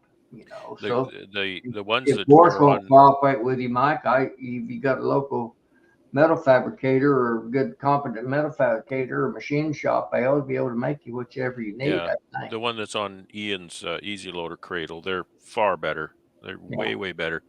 I don't know that he ever has any failures with those. So I'd really like to have mine kind of modified that way. One of mine, you see how this little piece right here to keep it from flipping all the way over? Yeah, yeah. This is one that it was the wrong one. It got put in my crate somehow. That's why I got this extra one. But I've got one that for some reason it gets past that. I don't know what makes it flip over, but it gets hung up. And I have to flip it back over. So I need to put a little bit of bead on there or something to keep it from going. I need to borrow that from you, Joey. I need to get that from you. I got a guy that can, like JW saying, that can get a guy to fabricate me one of those, because Yeah. this one here mine's had not the newer one. That's a This one had whole too new much- model with that. Had too Yeah. much Yeah. angle on it. And he Yeah, I sent need me to get another that. one. Like I don't have. I get it that some people need to get those arms in a small space, but I don't have to do that ever. So I would rather have the thing have a square tube that's 3/4 inch square tube Right. that goes up there, so it's not going to flex like this. It's got to be right bang on Yeah. and hold that box. That thin, mine's stainless. It's a little different than yours, Joey, and it's just thin. It's inch and a quarter or something, 1/4 inch thick, and I mean, I'm not the strongest person in the world, and I can take those and I can just noodle them right together if I wanted to. Yeah. They're not strong. You I talking about the actually bent one of these because it wasn't in the slot good. Yep. And I started picking up on it, and this was finding on side the box, and it actually stretched it out. I had to lay it down. And Yep. I've done that twice already. Yep. Oh yeah, I fix mine regularly because they But get out of whack. I just write that off to user error. Well, what are like you I say, talking if they about were lifting made there of from something those with them? stronger, you wouldn't have to do that. You could dial it in and it'd be good. Oh, Yeah. time to go. Pardon me, boys, but how much is the maximum you're lifting at a time with those hive lifters? You lift up to 3 double deeps, do you, or 3 deeps? The heaviest thing I'll lift is 3 deeps of honey. Oh wow. That would be what, 200 pounds ish, Oh. 300? I don't think it'd be more than 150, 180 pounds. Okay.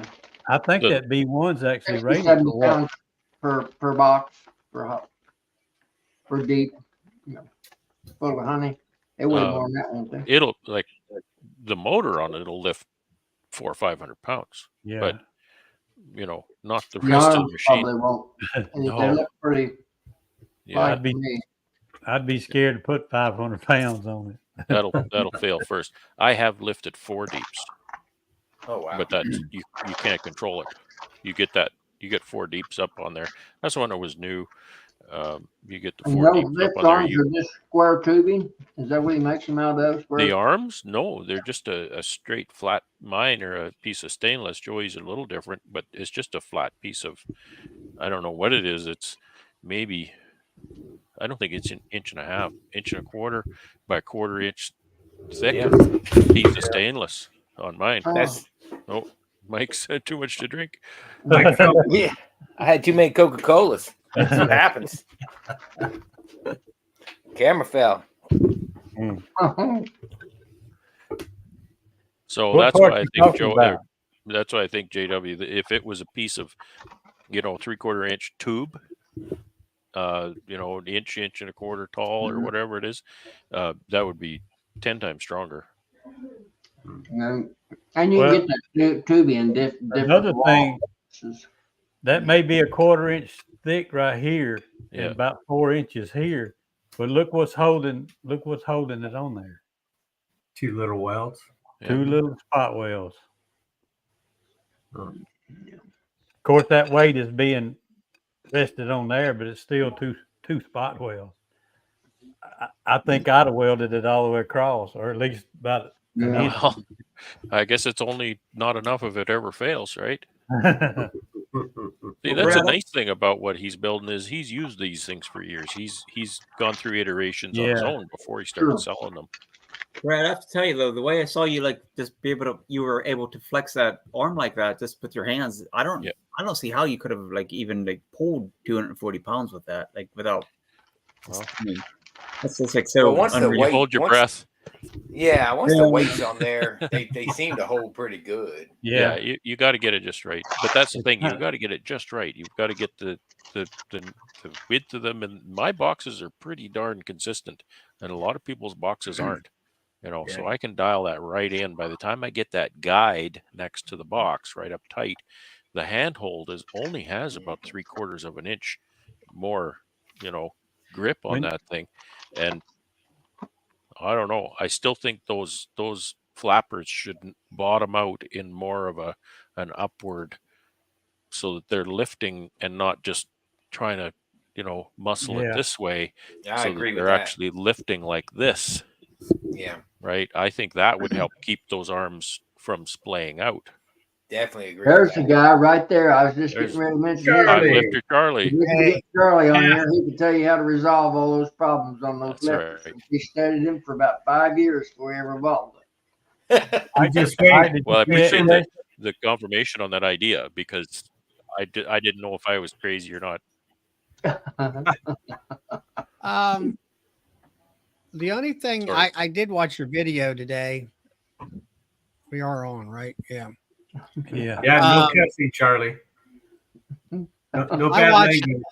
Be nice. The video, and the only thing that I've had problems with mine is where those pipes fit over top and they telescope in and out. Those wing nuts, they won't hold that thing. Those Yeah. They one slip. side in position. They It's got to slick. be hellish tight. I think what I'm going to do is bore a little hole down in there, Yeah. and so That's they what can I kind did. of kind of I'm gonna- seat down and I'm going to sit- drill that it screw. and pin it. Yeah, That's seat what I that did. screw will pin down in there. When I Because found it, it's only got to move maybe a 1/4 inch or so back there. And I've had one box, get Yep. out of one of them handles that way. Hey, Brian. You pinned yours, Joey? I did. I've got one side is drilled all the way through with a pin in it. Now I actually I threaded it and bolted it. If I need to adjust, I just adjust one side. Hey, Mike. But I actually got a hole there too where I can pin it where it won't slide. But other than that, I mean, I really enjoy mine.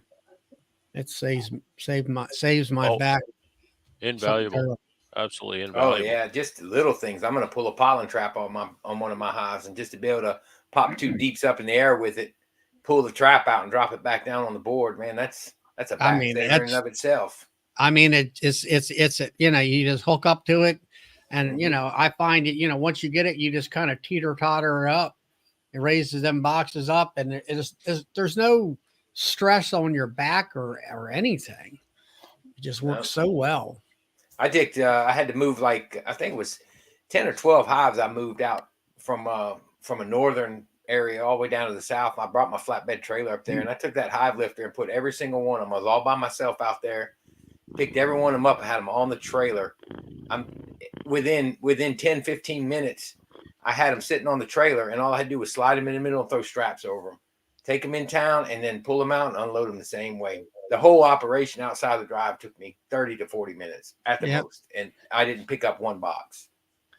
That's the first thing I did with mine is I had a rotten hive stand, and I strapped the hives together with a ratchet strap, picked up both hives, set them off the stand, and replaced the stand and everything, and put them all back on her all by myself. And that's Yeah, don't forget to strap them. yeah, they'll kind of fall apart if you don't. That's for sure. Yes, they will. But It can get ugly. You can hear that Oh. guy. He's got But his it would have motor- made a good video. I had a little problem with the ratchet strap this morning. I went fishing and I got a strap on each side on the back. It's a ratchet strap that holds my boat down.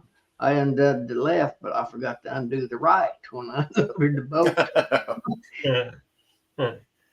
I had to get in the water to release it so I could get my boat released. It was about to sink my boat. JW, I thought you was going to say you caught a crappie that was so big you had to use a ratchet strap to bring it in the shore. I do that every day. So Bruce Brown, how long have you had yours? And did it come I think from? he just got his. Really? Yeah, because he asked me, did I have a solar panel on mine? I said, yeah, it came with it. And See, Oh, I think recharge the infinite adjusting knobs are almost necessary because you don't really know exactly how wide a Right. particular customer's boxes are going to be. That's right. But I think, as Joey said, that once you figure that out, drill a hole in that, and Set your pin in it. I was thinking, just as we were talking, I was thinking of a system where it's okay. I want to use this hand. It's okay. That you could weld a nut on the inside of that horizontal tube, and then fashion a bolt system on the arm so that you can torque that bolt to move that arm back and forth, right? And then once you've got that torque to where you want it, it would more firmly stay there instead of just a friction pin that's on the top that you have to torque down and grab onto that thing. It could be more of a positive adjustment rather than a hit and miss. Try to torque this little knob down that's not going to stay put. That's the issue with when I talk to Boris. Mine has pins, and when you put those pins in, they're where they're at. So I said, well, Boris, when I want to pick up from the side, so I'm picking up what's a box 16 1/4 on the front, so it's adjusted to pick up at 16 1/4, and 19 7/8 I think is when you pick up from the side is the size of a box. Yeah. So basically, Yeah. subtract the difference, right, and move those out and drill a hole. I said, all I need to do is drill a hole and make a new pin spot. And then he said he didn't even address making new pins. He said, no, you just move them out and then you swap your lifters around. I think he'd understand. I have one of the older models. It has pins. I have to drill a hole. I don't have those knobs. And Here's my thing. mine doesn't. My see, like Joey's right there, that bolt by his one finger there. Mine doesn't have that. Mine has no play in it. It's a set, like that galvanized steel it's got a set gap in it. See, Mine doesn't adjust. This one is set for coming from the back. Now, Right, if you but wanted see, to pick you it can- up from you the flip it. side, you would have to change this around. Yeah, you now do see, is- mine's not like that at all. I would rather. So yours is like mine then, probably, Charlie. instead of it's taking all this loose, I would rather just have another 2 arms. No, you don't. You And take that switch one them out. bolt out, Joey. You take the one bolt out of that plate. He showed a Yeah, I video know, on right it. You here. pull it out. Yeah, Right you here. take it out. The whole thing slides out, and you just switch them. You switch them over. You flip them and switch them, Yeah. and Right. you're done. And for me, if I'm going to be And then- moving one and then from you the gotta go side, back- that's not a hard. That's not a hard If you're thing just to do. changing, if you're just changing to stay at that format all the time, that's fine. But if you're going from one to the other, I'd just soon have me another set of arms. Yeah. Yeah, but I'm not going to be doing it a lot. Yeah. I'd be doing it regular. The problem with that is if you get to different set of arms, Boris going to charge you about $300. I've already bent 2 of these. You can get these on Amazon. Yeah, that's what I'm talking about. One of them knobs Yeah. there. Right. When you Yeah. tighten it up, you got to have this where this is going to Raise rest. it up. against that- Raise it up, Joey. Raise it up to the camera. Oh, this Okay, is going there to you- rest against that dolly. So when you tighten it up, it's got to be this way Yep. Mm-hmm. for it to clear. right. 'cause if it gets like that, it's going to bend it. Yep. Mm. But now, like your flapper arms there, I don't have any bolt at all. It's cut in a slot and that's it. That's how mine is, Charlie. That- I can't. that's And I how told mine him, I is. said, I can't do what you're asking on that video, Boris. It doesn't. I don't have that arm. And I I wonder really why never he's thought about changing it, but that. I mean, I'm always either coming from the front of the hive, the narrow side, or the rear end of the hive. I mean, or the front. I don't. Where Brad has the pallets, and you're I'm coming going from from the the side. side. You're coming from the 19-inch wide side. Well, it's a larger box than you have too. It's 20 and an 8. Yeah. Okay. There you go. Yeah. But it's 16 and 5/8 deep, so it's the deep part I think is the issue. You can move the arms, Yeah. narrower or wider, but you can't change the depth of That's right. the lifter flap. That's Yeah. right. But I don't know. I don't know if I could lift a box from the long depth from the back or the front, because I don't know that I'd have enough depth. Well, you don't have enough room there to do that. Well, no, I Bruce don't. did. But I'm saying if I did, I don't know that I could lift a box the narrow way, Okay. because I don't know if my little handholds would reach the handles on the box. But Bruce That- it's said never an that's issue because I his, never yeah. pick up a box 21. that way.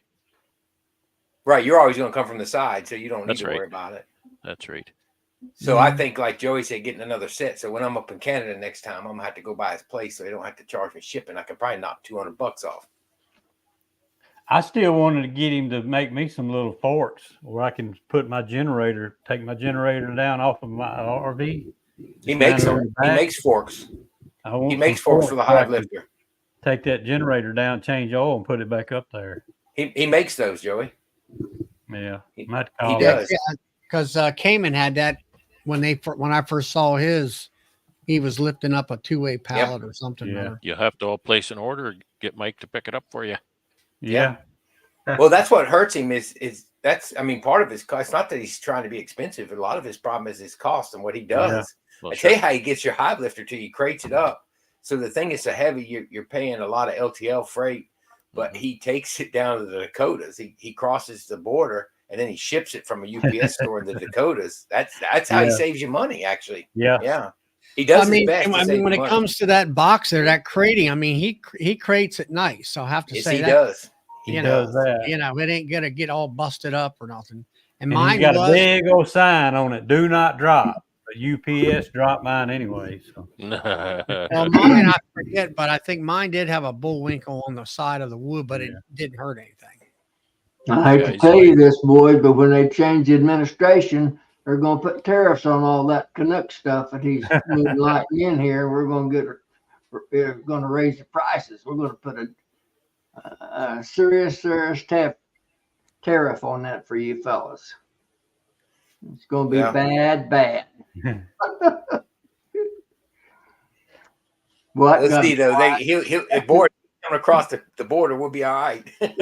yeah, That got him quiet when I started talking about them tariffs coming in from that Canuck it won't Well- affect Boris. Boris comes across the border. He don't ship it from Canada. you know, Anyway, what I was about to say there, Bruce said he bought his in 21.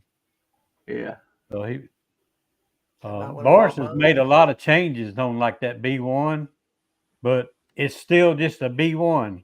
It's not a B1-1 or B1-2 or nothing like that. It's just B1. So when you call to order a part or something, you probably have to show him what it looks like, or he'll know what you what you Yeah. did what to it. Well, I think a lot of stuff like JW says, we could just fab it, get it fabbed at a shop at this Absolutely. point once Yeah. you got it. I mean, there's no That's all reason to it go does. all the way up there.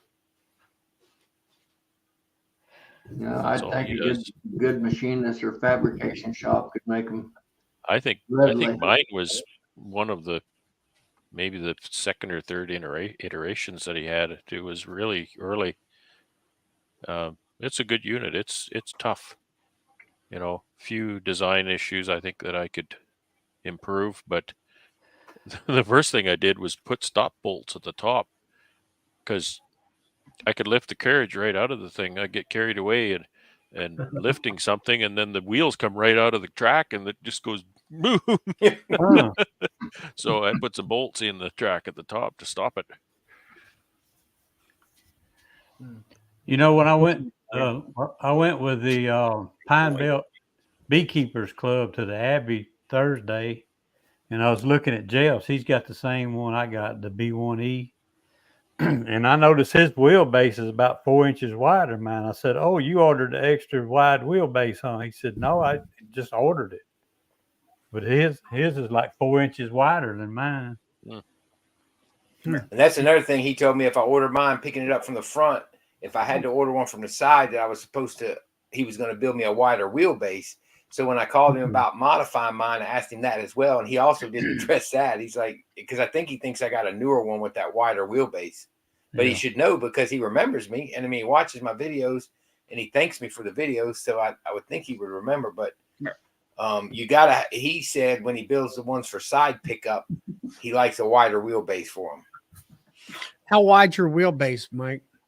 Do you It's know? narrow. It's almost even with the actual. I couldn't tell you the exact measurement, but it's even with the sides. Matter of fact, when my forks come down, they'll touch the tires if I go all the way down. All right, so I have a wide. Well, see, that was one thing when I wrote him a letter that I said I wanted what like James said, put a wide wheelbase. I want 2 foot.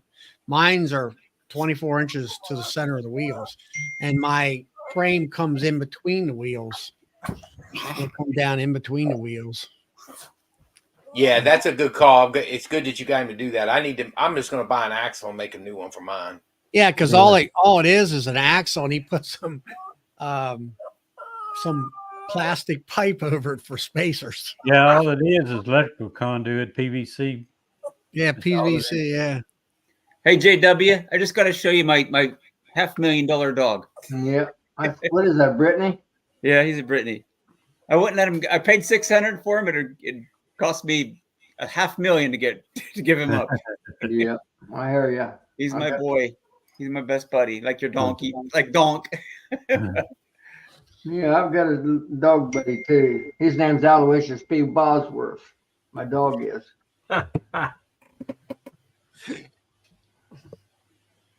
Huh.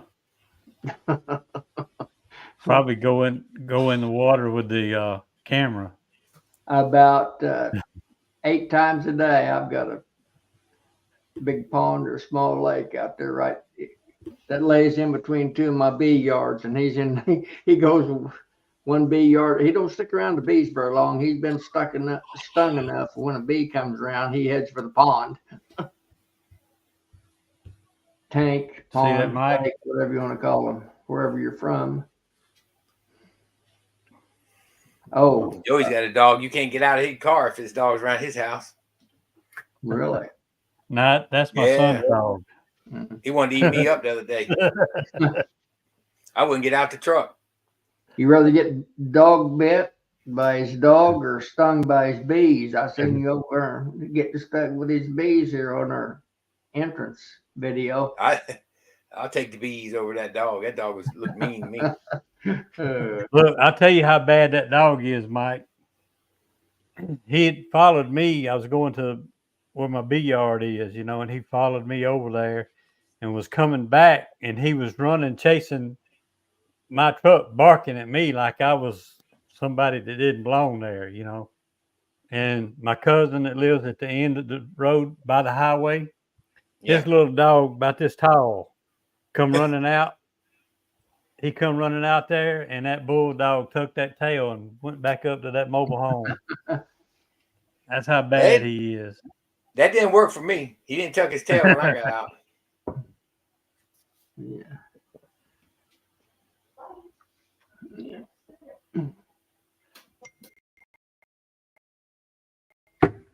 Right Uh-oh. there. Incoming. Somebody coming in? I don't see nobody. Todd, we got to exchange some ideas on the pumpkin pie spice honey. I'm Oh, it's That- easy. well, I'm doing some, but I decided to try to infuse some pumpkin. Yeah. Somebody came up and bought some, and she actually wanted to know if there was actual pumpkin in it, and I didn't I didn't have pumpkin in it. I was like, no, it's just a spice, Yeah. right? So she was kind of disappointed. Said, I'm trying to do another batch, just to have some infusing right now. Just some. I didn't realize that there was like an actual pumpkin that is just for pies, right? So I bought one of those and off this lady, and I'm gonna see how that turns out. I guess it's like sweeter. When everybody around here makes pumpkin or potato pie, I cannot tell you the difference between the two because they use the same spices and recipes. Right. Yeah. So you can't tell the difference. Yeah.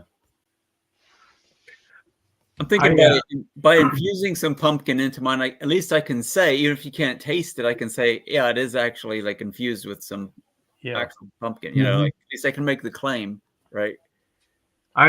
I just follow Starbucks flavorings that they do. You know, right now they're hitting up pumpkin spice, and then it'll be something else next month. But, you know, I use all powders, and there's one. Excuse me. There's one powder I cannot find, and I might have to use a liquid, but I want to do a buttered rum creamed honey. But I can't find powder for it. Yeah, you were talking about that Yeah. a few weeks ago, I think. So it's, yeah. I don't know what I'm going to do about that. Now I have to be careful a little more.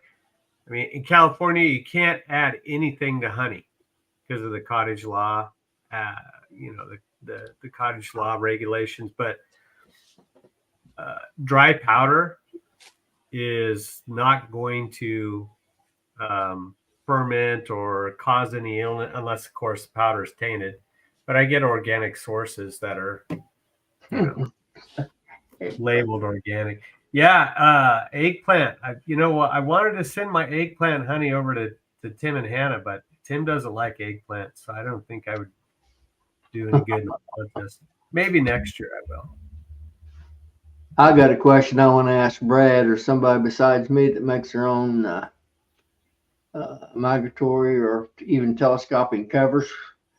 How thick or heavy a material do you use? All migratory top covers, Brad? Pretty much. I use 3/4 plywood for almost everything. You could use 5/8 as well. The thinner you go, the more warpage you're, getting close. I'm to using having. HDO, Kinda Brad. depends on- If you know what that is, I'm using HDO. Yeah, I'm not familiar with using that product, so I can't really speak to it.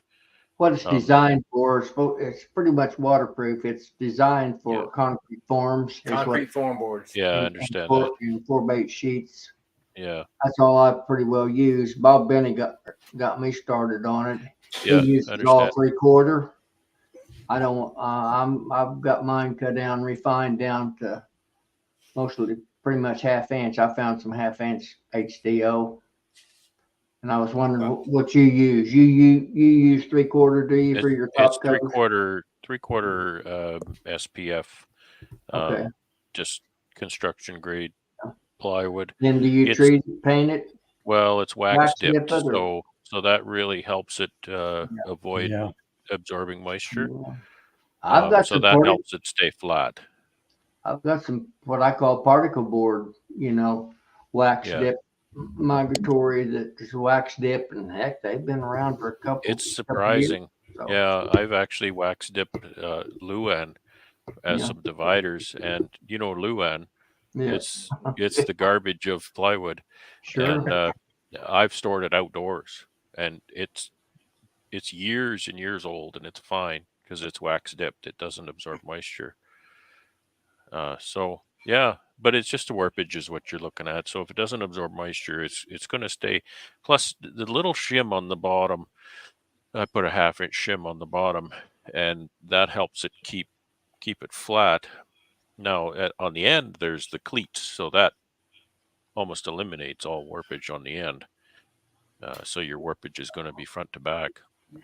And you need to wax dip that HDO, because I know everybody rants and raves about HDO, but I can, and I'm not saying it won't last long without wax dipping, but I can show you some. And Joey and I talked about this on the way to the meeting. I almost took a picture for you today, Joey, when I was going in a couple hives, and I got HDO that's about 8 years old right now, and it's coming apart. It's delaminating really bad, and where it's delaminating just a little bit on that covering that's used to keep the concrete from sticking. Yeah, It's starting to peel off. Yeah, it's peeling off. It's rotting in there. So it will rot in from the ends and delaminate really bad. So, I mean, you'll get a couple more years out of it than regular plywood, but it's not all the rave everybody thinks it is unless you wax tip it or treat it somehow. Well, that's you probably one get, advantage you I know. think of a standard SPF plywood is when it starts to weather, when it starts to start to break down a little bit and start to get a little bit old, it doesn't just fail, right? You could see it. You still get another 5 years out of it after you think, gee, that stuff's starting to really show its age.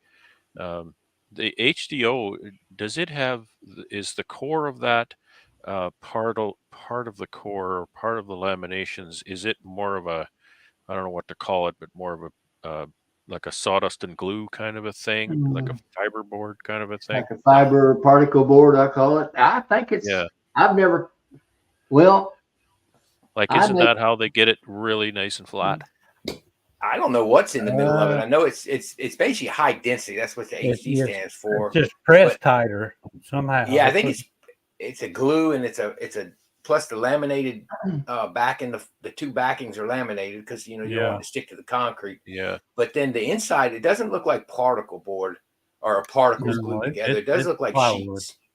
Yeah. It's like plywood, but it'll wear a saw blade down now quick. How many layers is it? Oh goodness. Depends on how thick it is. Like 3/4 got about 8 layers in it. About 8 layers. Okay. This 3/4 I use is. I'm not saying 8 exact now. Don't take 6 that layers. for an exact number, Brad, but it'd be in that neighborhood. Yeah. See, I know there's some plywood that you get nowadays, and it's really good for a lot of purposes, but the way they get it so nice and flat is that the top lamination under the veneer is a particle board kind of a thing, more like a masonite. So they can get that super flat, and then they can put a veneer on top of that. It'll be lumber inside there. It'll be like regular plywood, a few laminations inside, but the one just below the surface is more of a masonite kind of a thing. That high density overlay, it's smooth, flat, Brad. There's no groove or no grain or groove to it. And that's why I'm thinking that it might have that kind of a lamination right under the. I don't have any that's near 8 years old, Mike, but I've got some, I'm going to say 4 and 5s.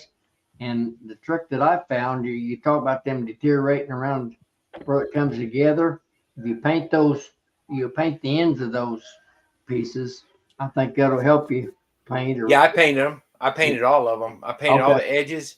And but I tell you one thing, they are definitely failing uniformly because they're all coming apart. Like they all started coming apart last year, and they're all coming apart about the same time. The ones that have been steady used for a long time, they're coming apart at the same time. So they're uniform. I give them that. But they're strong. They're good lids. They're real good lids. What I should have done, JW, was repainted them. That's what I should have done. I got some that's all that what they call medium density, and it's junk. I made some out of it, and it started coming apart after about a year and a half, 2 years. Well, my oldest equipment is 8 years now. Yeah. And it's fine. I mean, it looks like 8-year-old equipment, but it's not coming apart really. unless I break it. Sometimes I break them, but they're not rotting really. Isn't your stuff waxed? Yeah, well, up? and the humidity down here doesn't help us either. It's all wax dip. I know somebody was talking about recent or on another chat about that eco wood, but didn't a lot of folks find that really didn't do much good? Yeah. As far You know, as- I did some when it first came out, what, 4 or 5 years ago. yeah. It's still holding up pretty good, I'm telling you. But Yeah.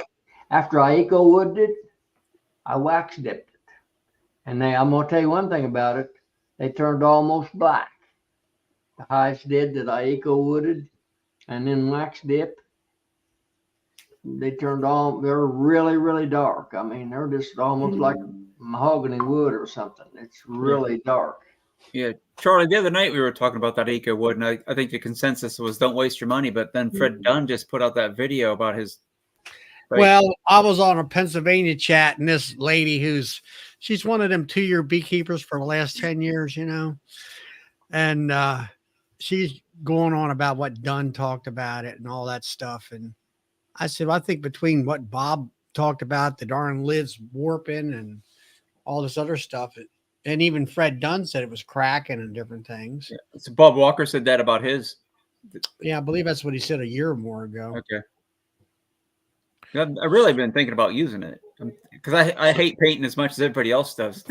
Right? I just need. All my stuff is painted, but now I usually give it at least 2 coats, sometimes 3. Yeah, I do But too. where the finger joints are, I really daub that in there and let it soak it up.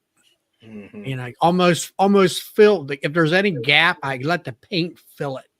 That's what I do.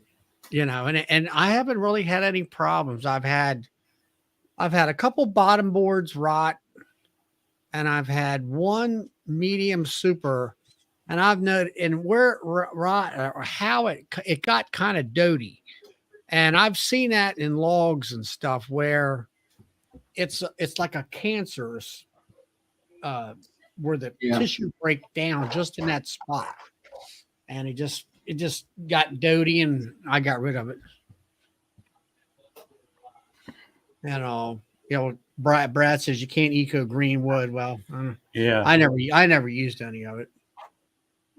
All that eco wood is, in my opinion, which you got to consider the source very much so, but it's just a copper, it's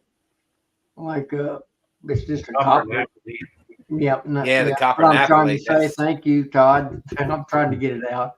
That's good That's stuff. what it is. That's all it is. I'm pretty sure. Now, what I've heard about it sometimes the wood can still warp with the. Yeah, I would eco suggest wood. that could very possibly happen. I don't know that I've had any warp bad, but I've had some warp. Yeah. I don't know what the difference between that and being painted would cause it to warp, but I've heard that. Well, I'm more possibly moving towards being- wax dip for sure. I think Possibly wax dip yeah. definitely avoids warping. I've not had I would any wax dip. warpage problems. That's with my all equipment at all. That's all I've purchased for the last. Yeah, 4 the years. eco wood might seal it on the outside, but wood still has to breathe.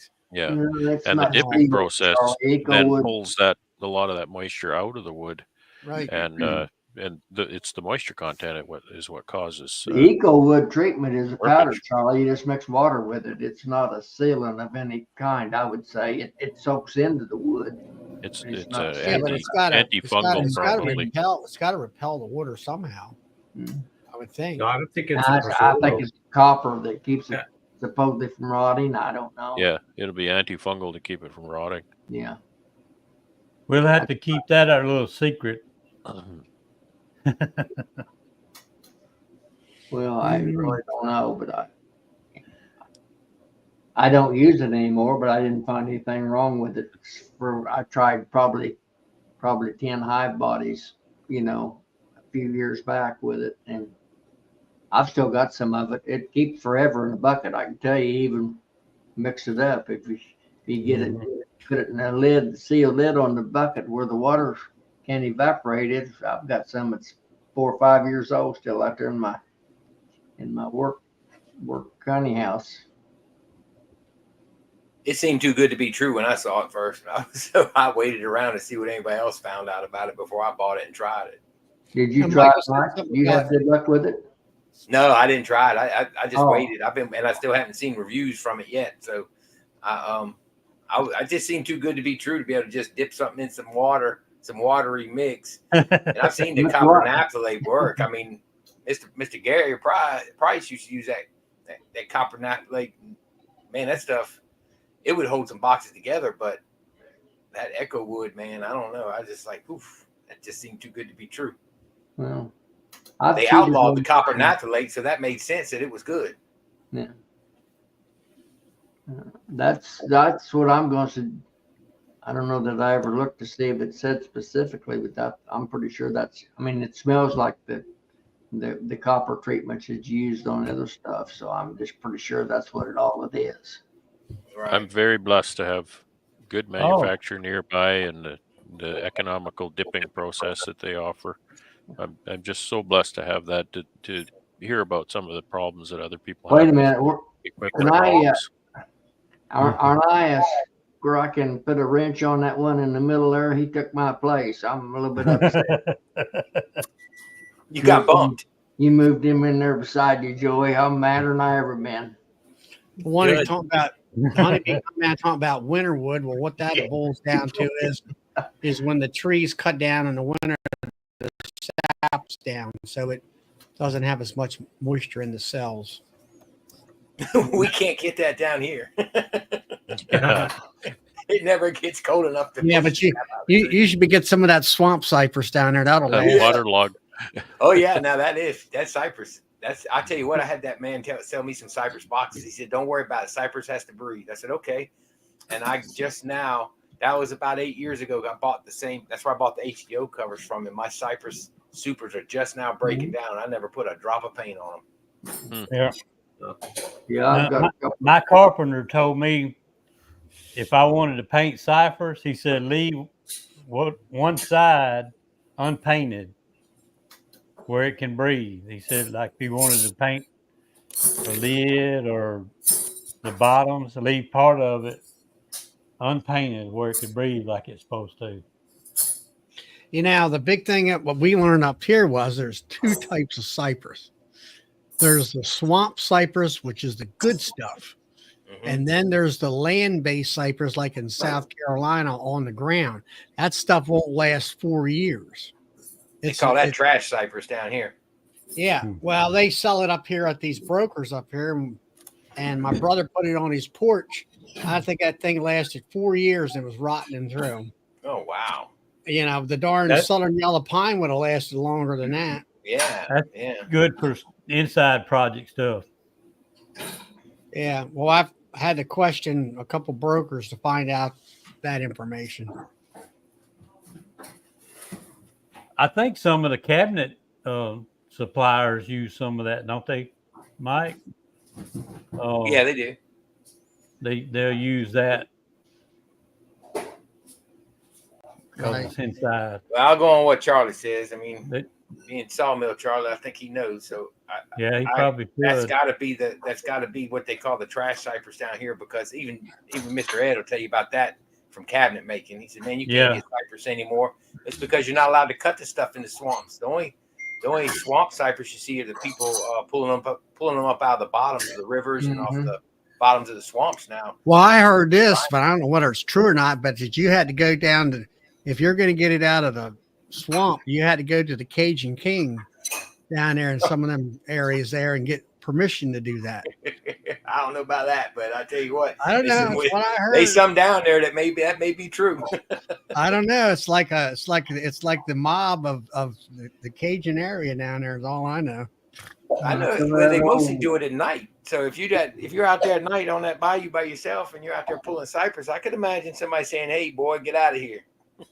Yeah. It's very valuable stuff, you know, that stuff has been sunk for years and years. It's water, so-called waterlogged. It's highly valuable. Yeah. They used to talk a lot about that. So, Tom, you sold all kinds of creamed honey today? I'm Yeah, just laughing. That's Melissa in the background. She's back there doing dishes, but Sounds she's like supposed to be making me dinner. She's back there what? It sounds like she's just banging silverware together to make her sound like she's busy. I was getting ready to mute my mic and yell at her for a minute, and then Charlie asked me a question. Well, she Or laughed did your about the time Charlie asked you Distraction that. for me. Or did your son sell all the creamed honey today? Yeah, I don't think so. Those guys can't keep up with my sales numbers. No, my boys worked one of the events. We had two of them that we had scheduled the same day. So we were kind of divide and conquer. So it was time that my boys did a little bit of earn your keep around the house, because everything else apparently that they do, I have to pay them for. So, I told them, I said, you all better do really well. And then when they were bragging about what they sold, I told them those were rookie numbers. But, I was glad that they stuck it out and did that. So, Yeah, I seen It's in your picture that it didn't look like your normal setup. It was lacking. it was, yeah. So because we were having to divide and conquer, Melissa worked pretty hard the last couple of days on filling some stuff, labeling things, and preparing things for the market and such. So I was kind of tied up with trying to feed some of the honeybees and keep those girls in check as well. There it is. There's some fine honey there. All right. I actually sold, I think 36 pounds at my farm market today, Mr. Sossman. That's impressive. How many customers did you talk to? Sir, How many customers did you I talk never to? seen but one of them. They just Yeah. got the money and took the honey and left the money. Kept on That's trucking. It I must seen be one of them. I had to come up to the shop shed when one of them was pulled in. That's the only one I seen. Yeah. Well, that's the way you make money, where you don't have to have the FaceTime involved, right? I don't know if that's the way you make money or not, but that's what happened to me today. Well, You it'll wouldn't allow make you it to do down something here. else. They'll take my whole box and everything down here. They'll take the money box and the honey down here off the side of the road. I guarantee you. You know what, It wouldn't Mama? I bet you it wouldn't last 2 days down here. That's sad. My lock box is a 3-pound coffee can, and I come out ahead because people don't take their change. You know. Oh yeah. It- No, they take the can and go recycle it here. They take everything. Well, that's probably true. So you live in a rough area, Mike? Yeah, it can be a little tough sometimes. I don't know. They just like today they drive in and say, I need 2 2-pounders. Okay, you'll be out in a minute. There you go. That's a good way to do it. Mike, We what you went to the can do market is, today and did good. We did good at the market today. I don't know. She sold about half the honey.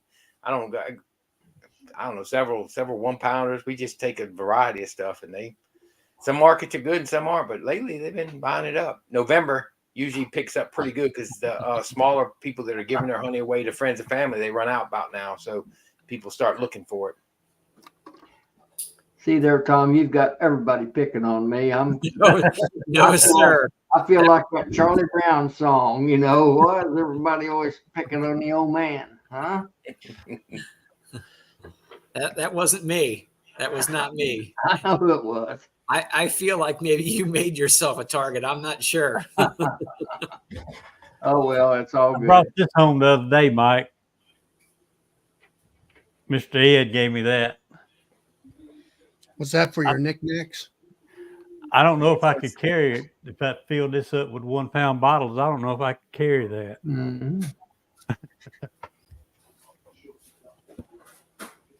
He was giving stuff away, making room for his equipment. 628 Dirt Rooster backed the trailer up there, and we unloaded all kind of stuff up in there. Oh yeah, that's why Randy goes and visits him, because he gives him stuff every time. That's exactly why Randy goes over there. He don't go to visit. We loaded a bunch of frames up in there. Frank, some of it was in pretty good shape. He throws them all away. It's nice to have deep pockets. Yeah. They ain't I his know. pockets, so he don't worry. No. He can't understand why we do a lot of things you and I do, Joey. And I look at him and I always say, "It's because we ain't got unlimited funds like you got." Yeah. Hey, I wanted to back up on a question that you all were talking about just slightly earlier, if I could, and talk to some of you gentlemen who have experience with it. So, speaking about the HDO product or material, sounds like some of you guys have some experience. I was considering making a purchase coming up here shortly of a bunch of double screen boards that I was looking to spend the extra few dollars to utilize the HDO. I guess my question is this: sounds like Mike wasn't as big of a fan of it. I don't have a lot of experience with it, but I'd like to understand what you guys have for as far as experience. Is it worth the shake? The extra cost, because a sheet of that plywood is very costly and they're very proud of it. So I do have the ability to wax dip it. I don't want to paint anything. When I built that tank, that was my goal. I don't want to paint anything that I don't have to. So I do have that ability to preserve it, but I guess my real question is it necessary? I think if you're going to wax dip it, then there's no reason to pay the extra money for it. I don't understand, like to wax dip it. Okay, so I got about 8 years out of mine, and those are lids. You're talking about double screens. You're not going to use them year round, so they're not going to get used that much. The elements as much either. Right. One thing I will say, if you're building them, when I built mine, I used scrap pieces of that plywood to make the 3/4 lip all the way around. I won't do that no more. I go ahead and get me some regular pine 1x and make it solid wood all the way around, because that's what delaminates on me. Because they'll stick that down, Mm-hmm. and then when you start to pull it apart, it wants to take some of that.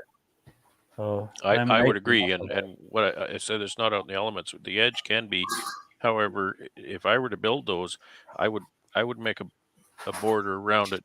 I would make I don't know how to explain it. My escape boards are built so that it's almost like just a hive body that's only that tall, and then it's got a piece of plywood that's rabbeted inside it. So the edge of the plywood is not exposed to the elements outside. What exposed to the elements is the lumber.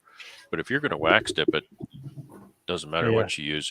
And so use the HDO if you want, but it might be overkill if you're going to wax dip it, because you use just about anything. Wax dip and you'll be good. Just SPF plywood is what I'd use. Especially a double screen. If you're going to use that and you're going to use regular plywood and wax dip that, shoot, you're not going to have that thing in the hive year round, and it's plywood, it's wax dipped, it's protected. Why spend extra money, really?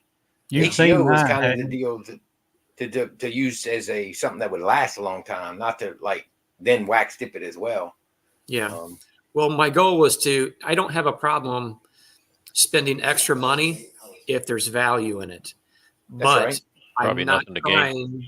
Yeah, I'm not trying to just spend more money to latch onto the hype of a product that doesn't deliver. I would say you're going to get more for your buck by wax dipping than you are by using a different product that's more expensive. I think that's my opinion.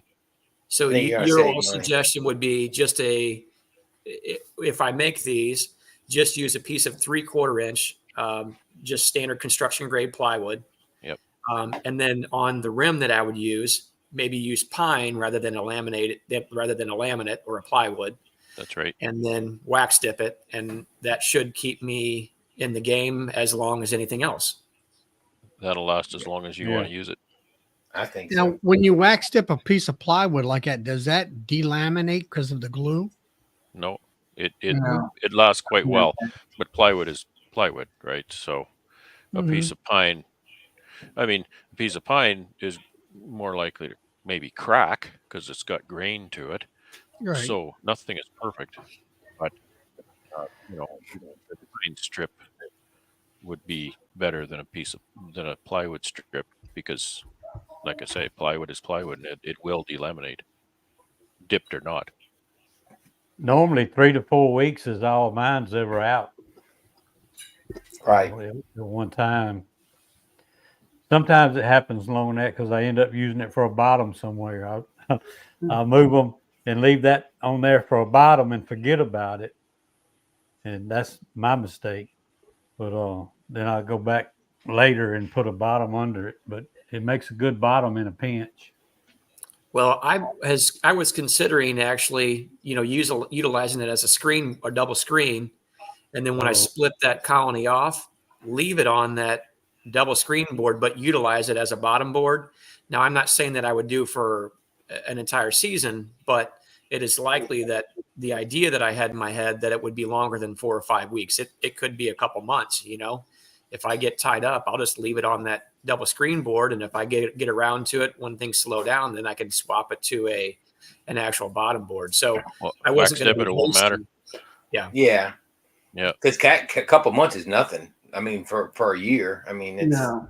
but and you're talking about usually using wax dip equipment year round, and it's lasting for 10 and 15 years, in some cases 20 and 25 years. If you look at the fella in Florida. Yeah. Well, Bob Benny's double screen boards, he builds his out of 5/8 plywood. Yeah. His bottoms and tops are 3/4, but his double screen boards are 5/8. Mm-hmm. I don't know. I didn't know that. I assumed they were 3/4, but I guess that's incorrect. I built mine out of 3/4. Yeah. And I used 2 7/8 hole saw to make 2 holes. Okay. Did y'all get that? Mm-hmm. I didn't know 70 behind- millimeter, 71 millimeter. Well, 71. That's Yeah. uh, That's what I that's a do. little more than 2 It don't make any difference, does it, fellas? As long as the little suckers can't. No, it can be 3 inch. It That's can their be 2 program. inch. It don't, My whole it don't bottom, matter my about whole that. double screens are open. I got holes Yeah. this big in mine. I take a piece of plywood and cut Yeah. 2 big giant holes in it and put a screen on each side. They're like, they breathe 100%. They're wide open. Yeah, I've got that kind too. That's what mine and Mike's mentor, Mm-hmm. that's what he had. It was full screen on both sides. Yep. That's the way Dwayne makes his down there, Tom, too. I was talking about Dogwood Ridge. Yeah. He makes them all screen on both sides. They're real nice. They're real nice double screens, but I don't think you need that much exposure, for the bees. You got a couple, 3 holes in there. That's plenty enough, I would say, to, let the heat through. That's my opinion. Would you mind bringing one with you when I see you next so I can check it out? Sure, I'm bringing a truckload. I'm bringing candy board supplies, and I'm bringing extractors, and I've got to go clear to your. I just think about that day. I don't know why I end up going clear to your place. It looks like we could have. You're a lot younger than I am. I've got you. Yeah, but I am coming I to don't you. I don't have your kind of money, and I don't have an airplane. Baloney. I can, I can land you in one of the B fields. Mm-hmm. I'll just spray paint an X. You think you can land a plane on an X? Yeah, I could. If I had one.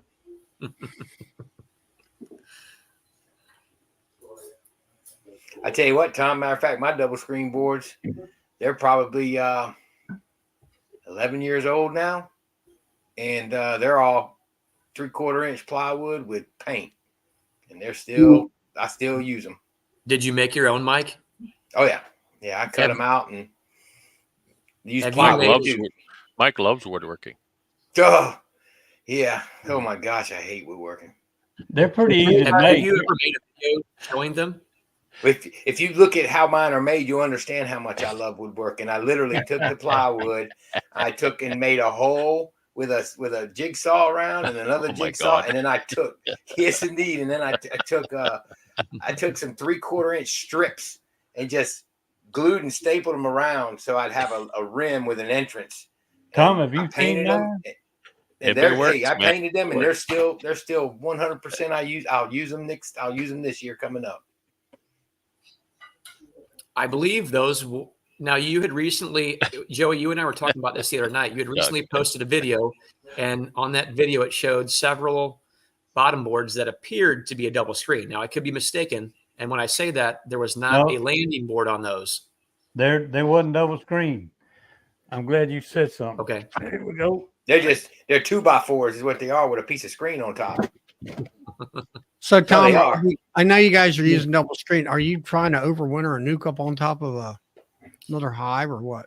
No, Oh, not I use a necessarily. split. I wanted to use that kind of that Bob Benny method, if you will, Mm-hmm. where I can make splits very efficiently Yeah. and just leave them, earlier in the season when, our weather here in Missouri, as it starts to come into that spring season, can be a little bit bipolar, swings up and down a little bit.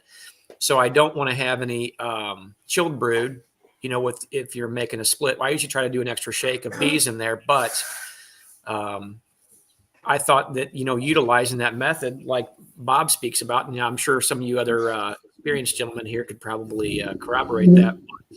It may take less bee power to keep that brood warm. So now I can potentially maybe push the envelope a little bit on my time earlier in the season and still be able to see the full effect of that tool, utilizing that heat that draws up through the lower colony. That's And then what I when like about it. Yeah. And then when the See, time's you right, can- then I can break it off that colony and Yeah. move it to a different yard. You can pull those frames up to a nuke on top of that double screen board and leave it on top of that column, double deep, with just the nurse bees that's on it. You don't have to Okay. shake extra bees. That's the good thing about a double screen board. You don't have to add all those extra bees to it just to keep that brood warm. Well, they're nice Now- too because you can cycle them in and out as you're making those splits, Tom. You make Right. those splits when you're ready to make new splits. You cycle that thing right back up to the top. You never even move it out of the hive for like Yeah. 2 to 3 months. You're cycling that thing back and forth, making nukes, and it makes your split for you. Then you cycle it back around. It's your top. When you cycle it back around, it makes a split again, and it's very Yeah. versatile. Yeah. Well, I'm going to produce a lot more nukes this year that I'm planning to sell. So this next coming year, forgive me. So I want to be very efficient about what it is that I'm doing, and I want to help increase the odds of success in there too. I'll still build a percentage more than what I sell, just as that, that barrier, that, He's gonna understanding give that. all that access to me, Mike. He's gonna give me all those excess nukes that he. There you go. That's what he's gonna I- do. I can tell you, That's he's a nice guy right guy. there. He's a Tom- nice fella. guy. He's very generous. Thank you. Tom, on what you were talking about, what you saw in that video, that was regular bottoms. Okay. I'm gonna show them to you right quick, and we'll get back on the double screen. Yeah, absolutely. This was the first batch I built. I didn't want landing boards, Yeah. Okay. so we took a typical screened bottom board and just nubbed it off in the front and put that Okay. entrance right there. That's like 3/8 by 4 or 3/8 by 5, Okay. Yeah. and it was built just like a typical bottom board. Now Well, on let me that, ask you this, it's- Joey, if I Huh? may interject, why do you not want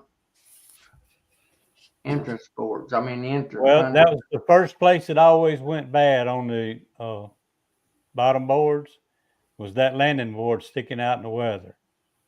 That's the first place it always started rotting. So I figured I'd go this route. This is probably a 6-year-old, 7-year-old bottom board. Yeah. That's I'm the just first curious as generation. to why you didn't want the. I understand what you're saying. I understand your reasoning. I was just curious as to why. And I like makes sense. small entrances when I can do it. That's Yeah. the first generation. So The I want to second ask a generation question we real went quick with- here to It's basically the same thing all the way around, but this is 2x4s. It's a little bit heavier, Yeah. Yeah. but it's a lot quicker to make. You just cut the what do you call it when you cut the that? rabbit. Yeah, Rabbit. The rabbit Yeah. joint. but Yeah. it's the same thing, just made with 2x4s. Well, that would be very cost effective to build that. And it's beefy too. I done forgot now how many I could build out of 10-foot 2x4s. I'm gonna say it depends on how long the board was. But you had About 6 feet messaged of me lumber. something about them, so I got those together. I wanted to show them to you next time we got on. Yeah. So I asked the question in Ricky's chat I don't know, whatever it was, when a week or two ago, and I'll Yeah. I'll ask it here again. And I'm looking for everybody's opinion here on this. What is the purpose of a landing board? I mean, So to that actually you have a can watch the landing bees section. land. Doesn't do anything for the bees.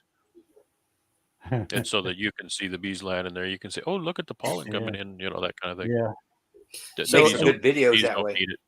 Yeah, yeah. Let me And ask I've- another question here. I was going to ask you guys with the hive beetle problems, does it do anything for the hive beetles, or does it prevent the hive beetles from flying into your hive when you don't have a landing board?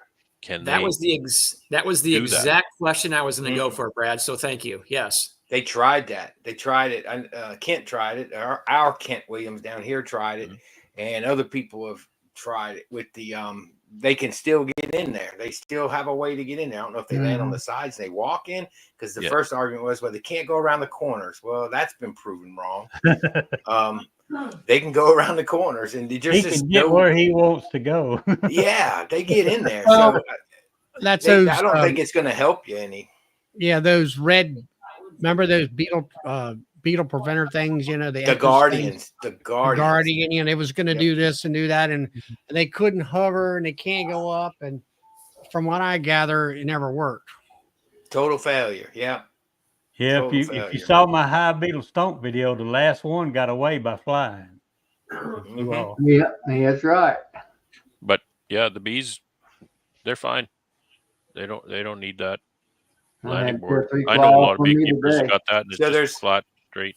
So when you do removals in homes where the joist, where they're in the joist in between the first and second story, and what we have a lot of in Louisiana are these homes that they're brick, and then they've got hardy board coming down at the just below where the joist or the ceiling is, and it'll always rot, and they'll go right into that joist. And I tell you right now, those hives, when you pull those colonies out, they're full of hive beetles, and there ain't no landing board there. Yeah. And Mike, they go I've seen right that in. exact same thing in doing cutouts here in St. Louis, where the brick, on a 2-story home, right in the floor structure, Well, they where are. the siding and the brick meet, there's a small gap that can Mhm. open up there, and they make their way in there. Yeah, prime. And the joists are perfect size. A lot of them, well, depending on the house, some are on 24 centers, but those things are usually 2x6s. And man, that thing is almost like a long laying hive for them. They get in there and they just build that thing so pretty back through there. Yeah. And a lot of them aren't insulated because it's a first and second story floor. And, down here, they don't insulate them. So, man, it's like the most perfect spot. The largest one that we had done in that exact same configuration, Mike, there was 14 foot of comb in an entire joist space that went in there. That's probably the largest colony I've ever removed. And Wow. I'm telling you, by far, there was the most honey inside of that one too. I know that because I drug a huge Home Depot tote box back to my truck that was probably about 100 feet away. Melissa's back was out, and she was the only person there helping me. And I'm about 45 minutes from home, and I had to figure out how to lift that thing in the back of my truck.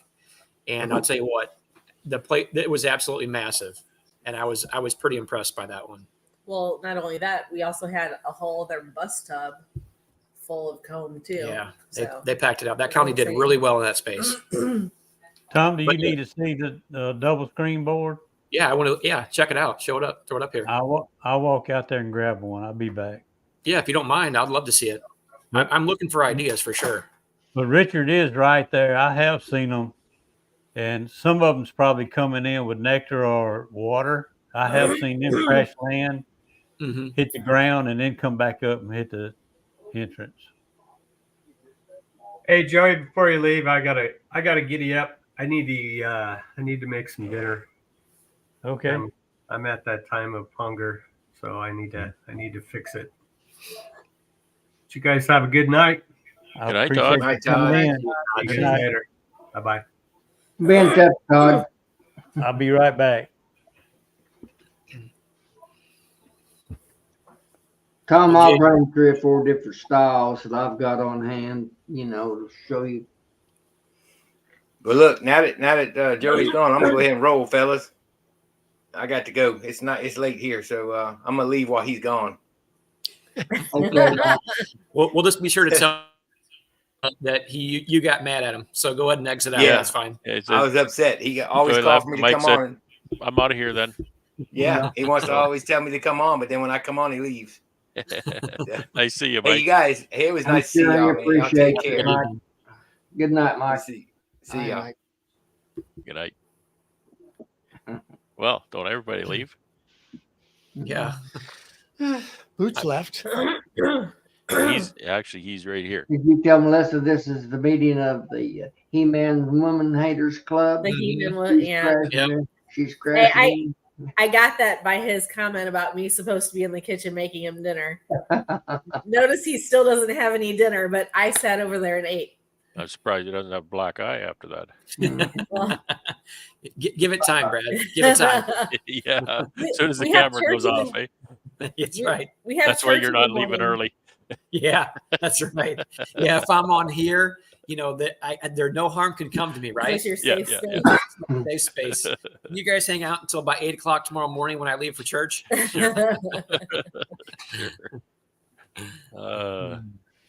Well, you know, I was good while Joey's out. I've been looking at these pictures of these hives, and you know, I think probably a lot of people watched that video this morning, and I feel like I should give some explanation, and I am going to put out a longer video on what I did with those bite washes, because I only washed 3 colonies that day, and I got interrupted by some other business that I had to take care of, so I didn't get to do what I wanted to do there that day.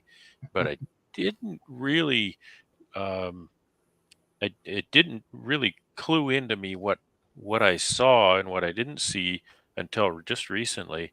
I didn't actually get very many colonies washed that I had done my formic acid treatment on. So I still don't have good numbers on all that. There's a lot of those colonies out there look really great. But I don't know if you recall these at the beginning here. I counted up 10 colonies, and I decided to do just a 10 colony set of Apitabit only colonies and just see where that goes. From what I can see, it's not going well, but we'll see, right?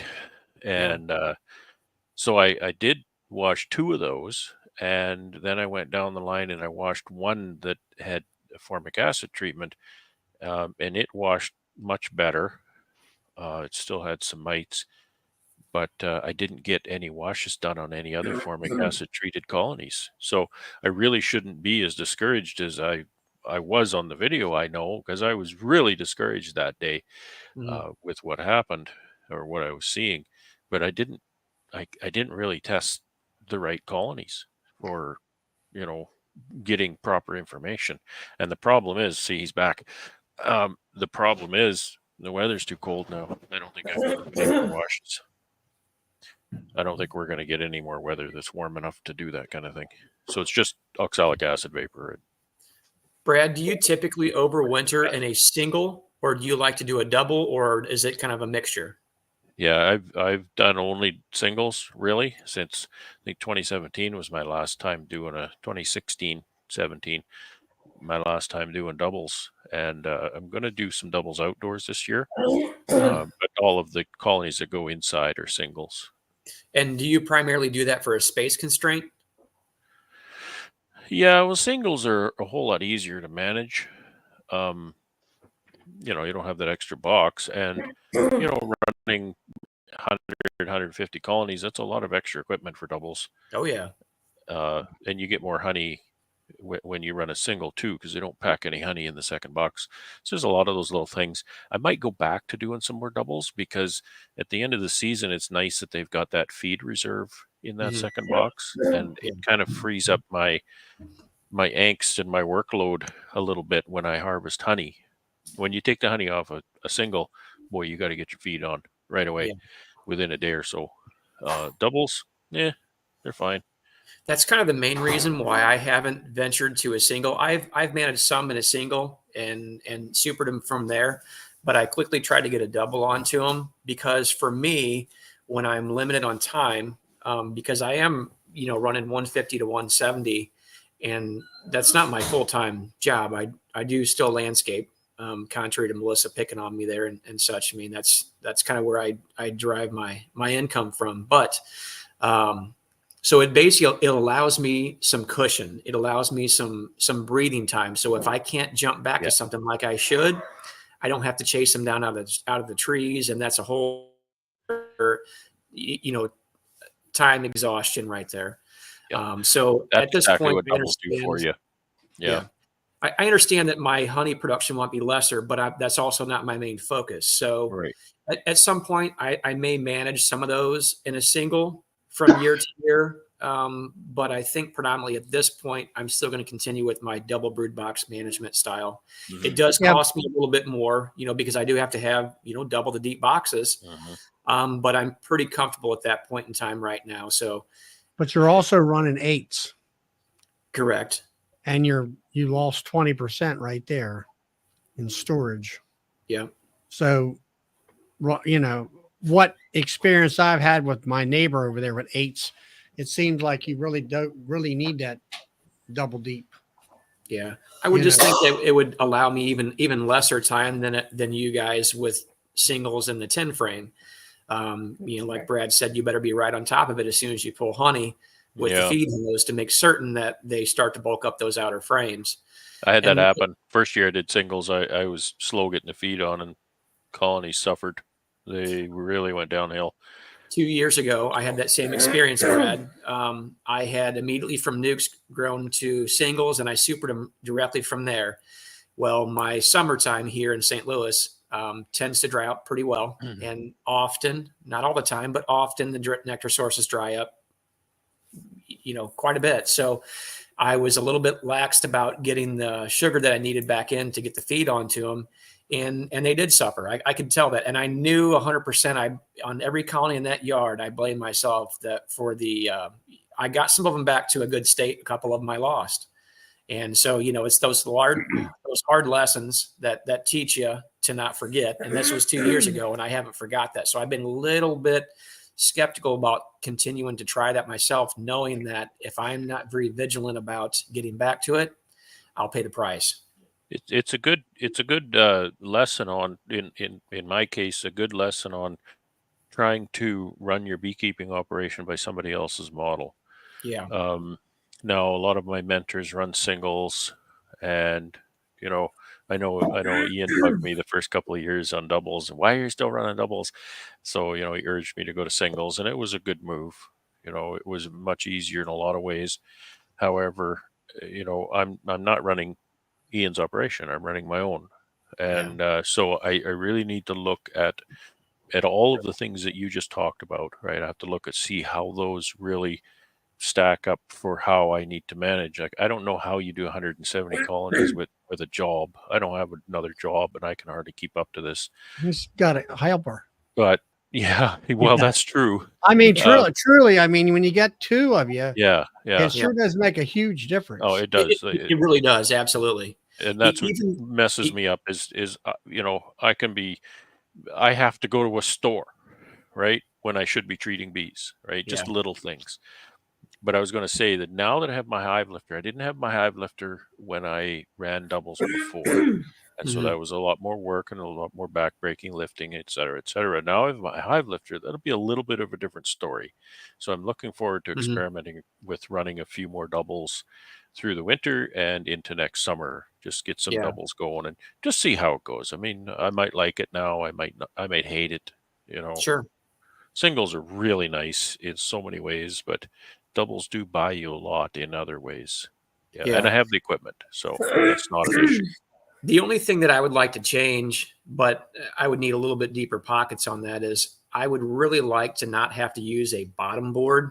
I would like to use, and I followed you guys a little bit on the two-way pallet design. And the idea, I've never run them, so I can't really speak toward experience, but what I can speak toward is what I see you guys doing. I like the idea of a two-way pallet, but I also understand that you're not just going to go out there and lift it up very easily. Now you need a tool to do that. And even though I have a skid steer is not a great tool for moving a colony. It's too jerky. It's not fine work. No. Yeah. And I can operate it just fine, but I still understand that a skid steer is not ideal for moving even colonies. my tractor, can't do lifting boxes off it with my tractor kind of thing. I can do magic with the forks on my tractor, but it's still a bit of a coarse kind of a management That's thing. right. Yeah. So like I say, the upside of a two-way pallet is you can't lift it. Yeah. Right. The downside is you can't lift it. There you The go. upside is you can't lift it. You're Yeah. never going to look at that thing and say, "Well, I'll just muscle this one, right? I'll just lift this," and then you're sitting there with ice on your back all evening. That's right. Well, I plan on doing this when I'm much older, and I haven't quite hit 50 yet, but I'm not looking to try to wear my body out faster than I need. Yeah. Well, Idea of, and I've toyed around these things in my mind where if I had a poor man's version of the Ian Stepler, I forget what they call it, the Easy Loader, I believe. yeah. If I had that on the front of a trailer that I could disconnect and connect as I need it, now I could swing it to the back of a flatbed and then swing it onto a flatbed trailer. Yeah. But even that would have some cost involved. I've been recently talking to a few commercial guys in my area, and recently, just today, as a matter of fact, talked to people who run a apple orchard near me, and I like the idea, and possibly the more research I do, I may talk myself out of it, but to earn a little more income with my colonies in the spring, I'd like to maybe do a localized pollination. And we have a few smaller apple orchards around, but I don't know enough about it to make an educated decision if I really would want to make that move. It would probably first determine what the payout would be and what the workload would look like to make that happen. Yeah. The Tom, second question that I have would be, are they generally spraying? And this could be determined upon location. Are they spraying fungicides at the time that the bloom is present? Because that may deter me, Yep. So there's a lot of questions that I need to ask. There's a lot of to dead figure bees out. come back from pollination. Tom, do you know what a dingo is? I mean, do. I'm not talking. So I know a guy who they use a dingo for their hive management.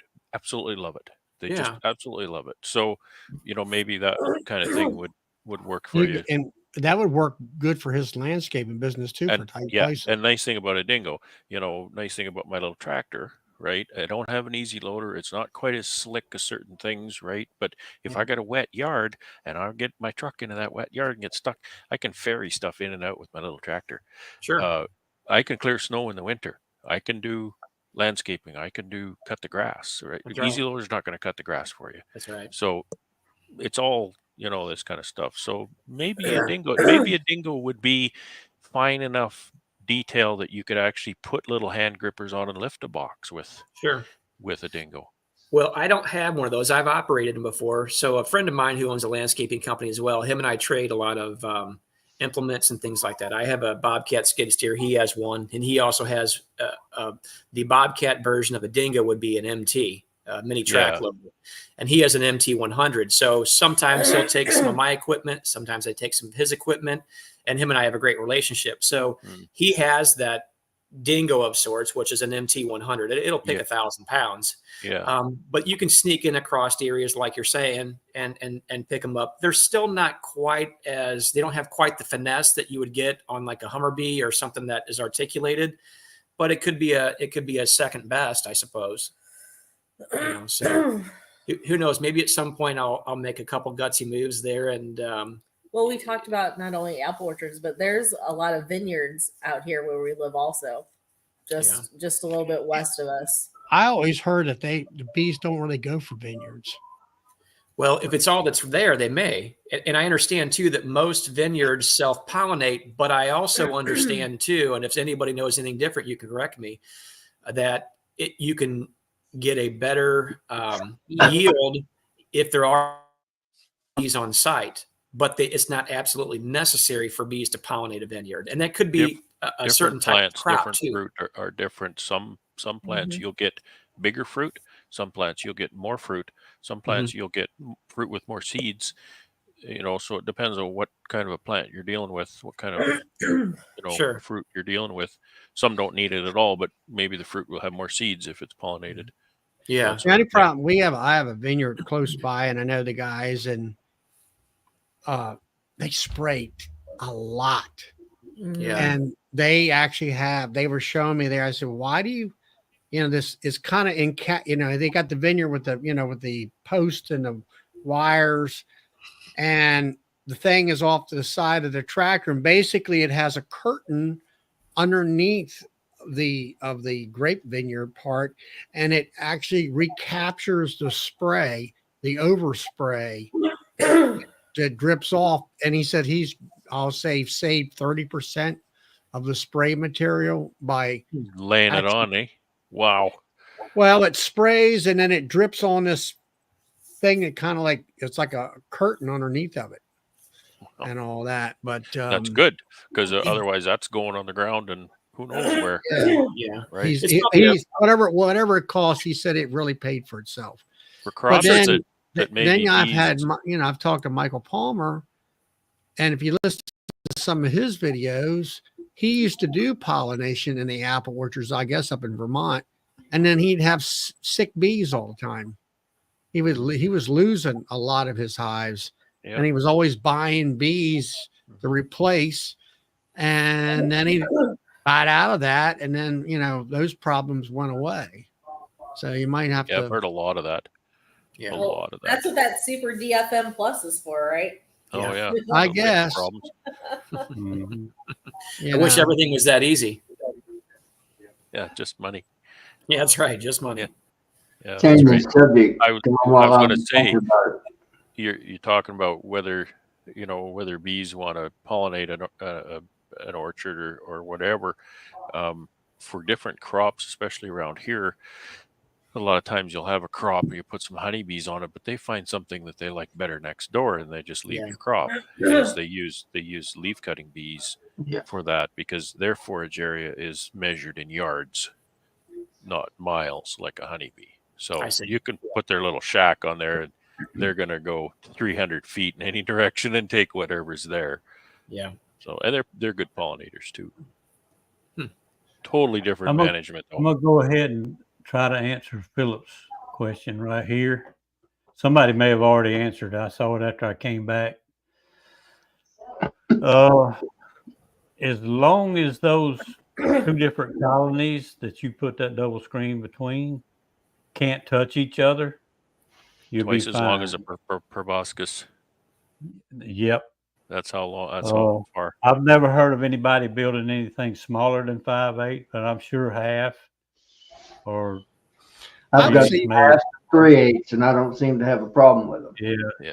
As I long would as they say- can't touch, because that's how they tell everybody the queen is still here. Yeah.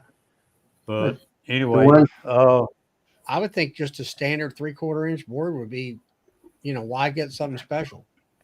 yeah, that's what I use, 3/4. Well, who was saying Bob Benny's are 5/8? So apparently that's enough. That's Well, lots. He had it on a video, and I don't know why I guess he was doing it because of the cost when he didn't really It's need definitely cheaper for sure. 3/4. and He lighter. was doing it probably for the You crop. put Yeah. 100 of those on a truck made out Yeah. of 5/8, and you will know how much lighter 5/8 is than 3/4. Right. This is one of the first styles we had. Mike was talking about. Yep. That's the way the man taught us to do it. And when he did it, he had. If some of y'all know what 5/4 is, it's Mhm. an inch and Yeah. a quarter. He had built them there, so just naturally, we all thought we needed to go that depth because No. that's what he had, But we learned better. But this was wood out of cabinets in my grandma's old house. Mhm. But that's how we made the entrance right here. This board was thicker, and we just went Mhm. ahead and drilled a hole Yep. halfway through, and then tore it in half, cut it Perfect. in half, Hmm. and that made the entrance Yeah. See you, right in Roy. the middle. Now, a lot of people put the entrance on the right or left, and the reason he used to do that was because his pallets he had, the bees were opposite from each other. And when he turned them around backwards and put these in, they were facing each other. So he'd put them all on the right or all on the left. But I don't do that, so I can just do them in the middle. Yeah. I And the bought it. next version I went to was this right here, and it's so much easier to make. You see, I just used that scrap plywood to close it up. Mm-hmm. But that's the only issue I've had. If you leave it on there too long and they glue that down real good, it will pull some of that lamination off that scrap piece of wood there. But that's 2 3/4 hole. I had that size bit, so that's what I used. So, Joey, let me ask you a question. If you were going to make that design again, would you change the rim on that from a piece of plywood to a piece of dimensional 3/4 inch lumber? Yep. Yeah. Okay. Matter of fact, I got a couple that's messed up. I'm going to knock that off and put regular 1-inch pine on there. Okay. And I like I the make little mine small when I do holes something because like you that, got I'll young make that. bees in there. I like the little small entrance. That's 1 inch Yeah. Yep. because you got Yeah. all young bees in there. I'm definitely a fan of the smaller entrances on hives. Again, this is just my observation. You know, running 8-frame equipment, I leave all my entrance reducers in year round. Somebody else may have a different experience with that at a different climate, maybe, but I've not noticed, again, through casual observation, that I see like the bees are having any kind of issue. Might be a little bit more bearding, but Yeah, there's a little more bearding in the summer, but you know, unless there's something that I'm Screen missing, bottom or solid bottom? well, I have a mixture of both. I'll say that. So mostly screened. most of mine are screened, yes, but I Yeah. purchased, I think, 45 or It 50 of don't- them in the spring. And It don't hurt. I can't say that through my observation that I've noticed a difference. I know sometimes newer beekeepers tend to get a little fussy when they see a lot of bees hanging outside. I think they get a little panicky, but you know, I just understand that it's a lot of older forager bees. They're bored and they're not trying to create excess heat in the colony. And I've never noticed a problem with it, you know? So I don't care that the bees are hanging outside. You know, unless again, there's something that I'm missing there. I just leave them in. In my long hives, I've got 3 3/4 holes. For the entrances, and during a heavy flow, I have actually seen them passing. They instead of going in, they would go under to that screen, and I guess they're passing their food through that screen. That's interesting. And I also one time had, usually once I put a third box on, I try to use all deeps, but usually when I put that third box on the ones that I have inner covers, I'll flip it over and let that notch be another entrance. I have actually seen bees coming out the entrance, just like ants coming out that entrance, going up into that top hole. I never see them going from the top hole down. They're always coming out and going up. So I guess they're carrying whatever they're carrying up, nectar or whatever, up there. And it's easier to get there on the outside. There is an unloading mechanism. You aware of that one? Tom Seeley talks about that. Do you know what that is? There's a self-regulating mechanism where they regulate the number of foragers in relation to the number of house bees or storer bees, he calls it, and it's timing. When a forager lands, they start their stopwatch, and if it takes them too long to get unloaded, then they need to recruit some of the foragers to house bees. If they get unloaded a little too quickly, they can take some of the house bees and say, okay, go out and be foragers. So there's that feedback system that they can actually time that and react to that. So I found that really interesting. Yeah, that is interesting. You know, these super organisms are more complex, I think, than we realize and give them credit for sometimes. You know, often I think that we always get this impression that we're in control all the time, and too many things have humbled me in the past. And I think that probably everybody has their own experience here with that too, you know? You learn fast, so you better get on board with what the bees are wanting to do. That's Than right. try and force them to do something else. because they don't care what you want. They really don't. That's right. Yeah, figure out what they want to do and capitalize on that. Yes. Yeah. Or do it a way where you can manipulate them to get them to kind of what you want to do. Well, there's certain cues and things to encourage them to do Yeah. certain things, but there's just certain things that you can't convince them to do if they're just not in the right season, they're not in the right, or whatever, right? So you just say, okay, what's this? What are they going to do in May? What are they going to do in June? Well, let's do that. Let's make bees in June. Yeah. Yeah. I mean, I bought a couple double screen boards. They're more like a Snellgrove board where they got their little side doors that you can open up, which I like that idea because if I'm doing let's say a cell builder or something like that with a queen right cell builder, I really don't want the bees coming out at me out of the back entrance. I'll make a side entrance. That way, I don't know. I haven't used it yet, but we'll figure it out. We just hit 3 hours, y'all. Wow. I know. Jeez. I'm gonna go ahead and end the Shut chat.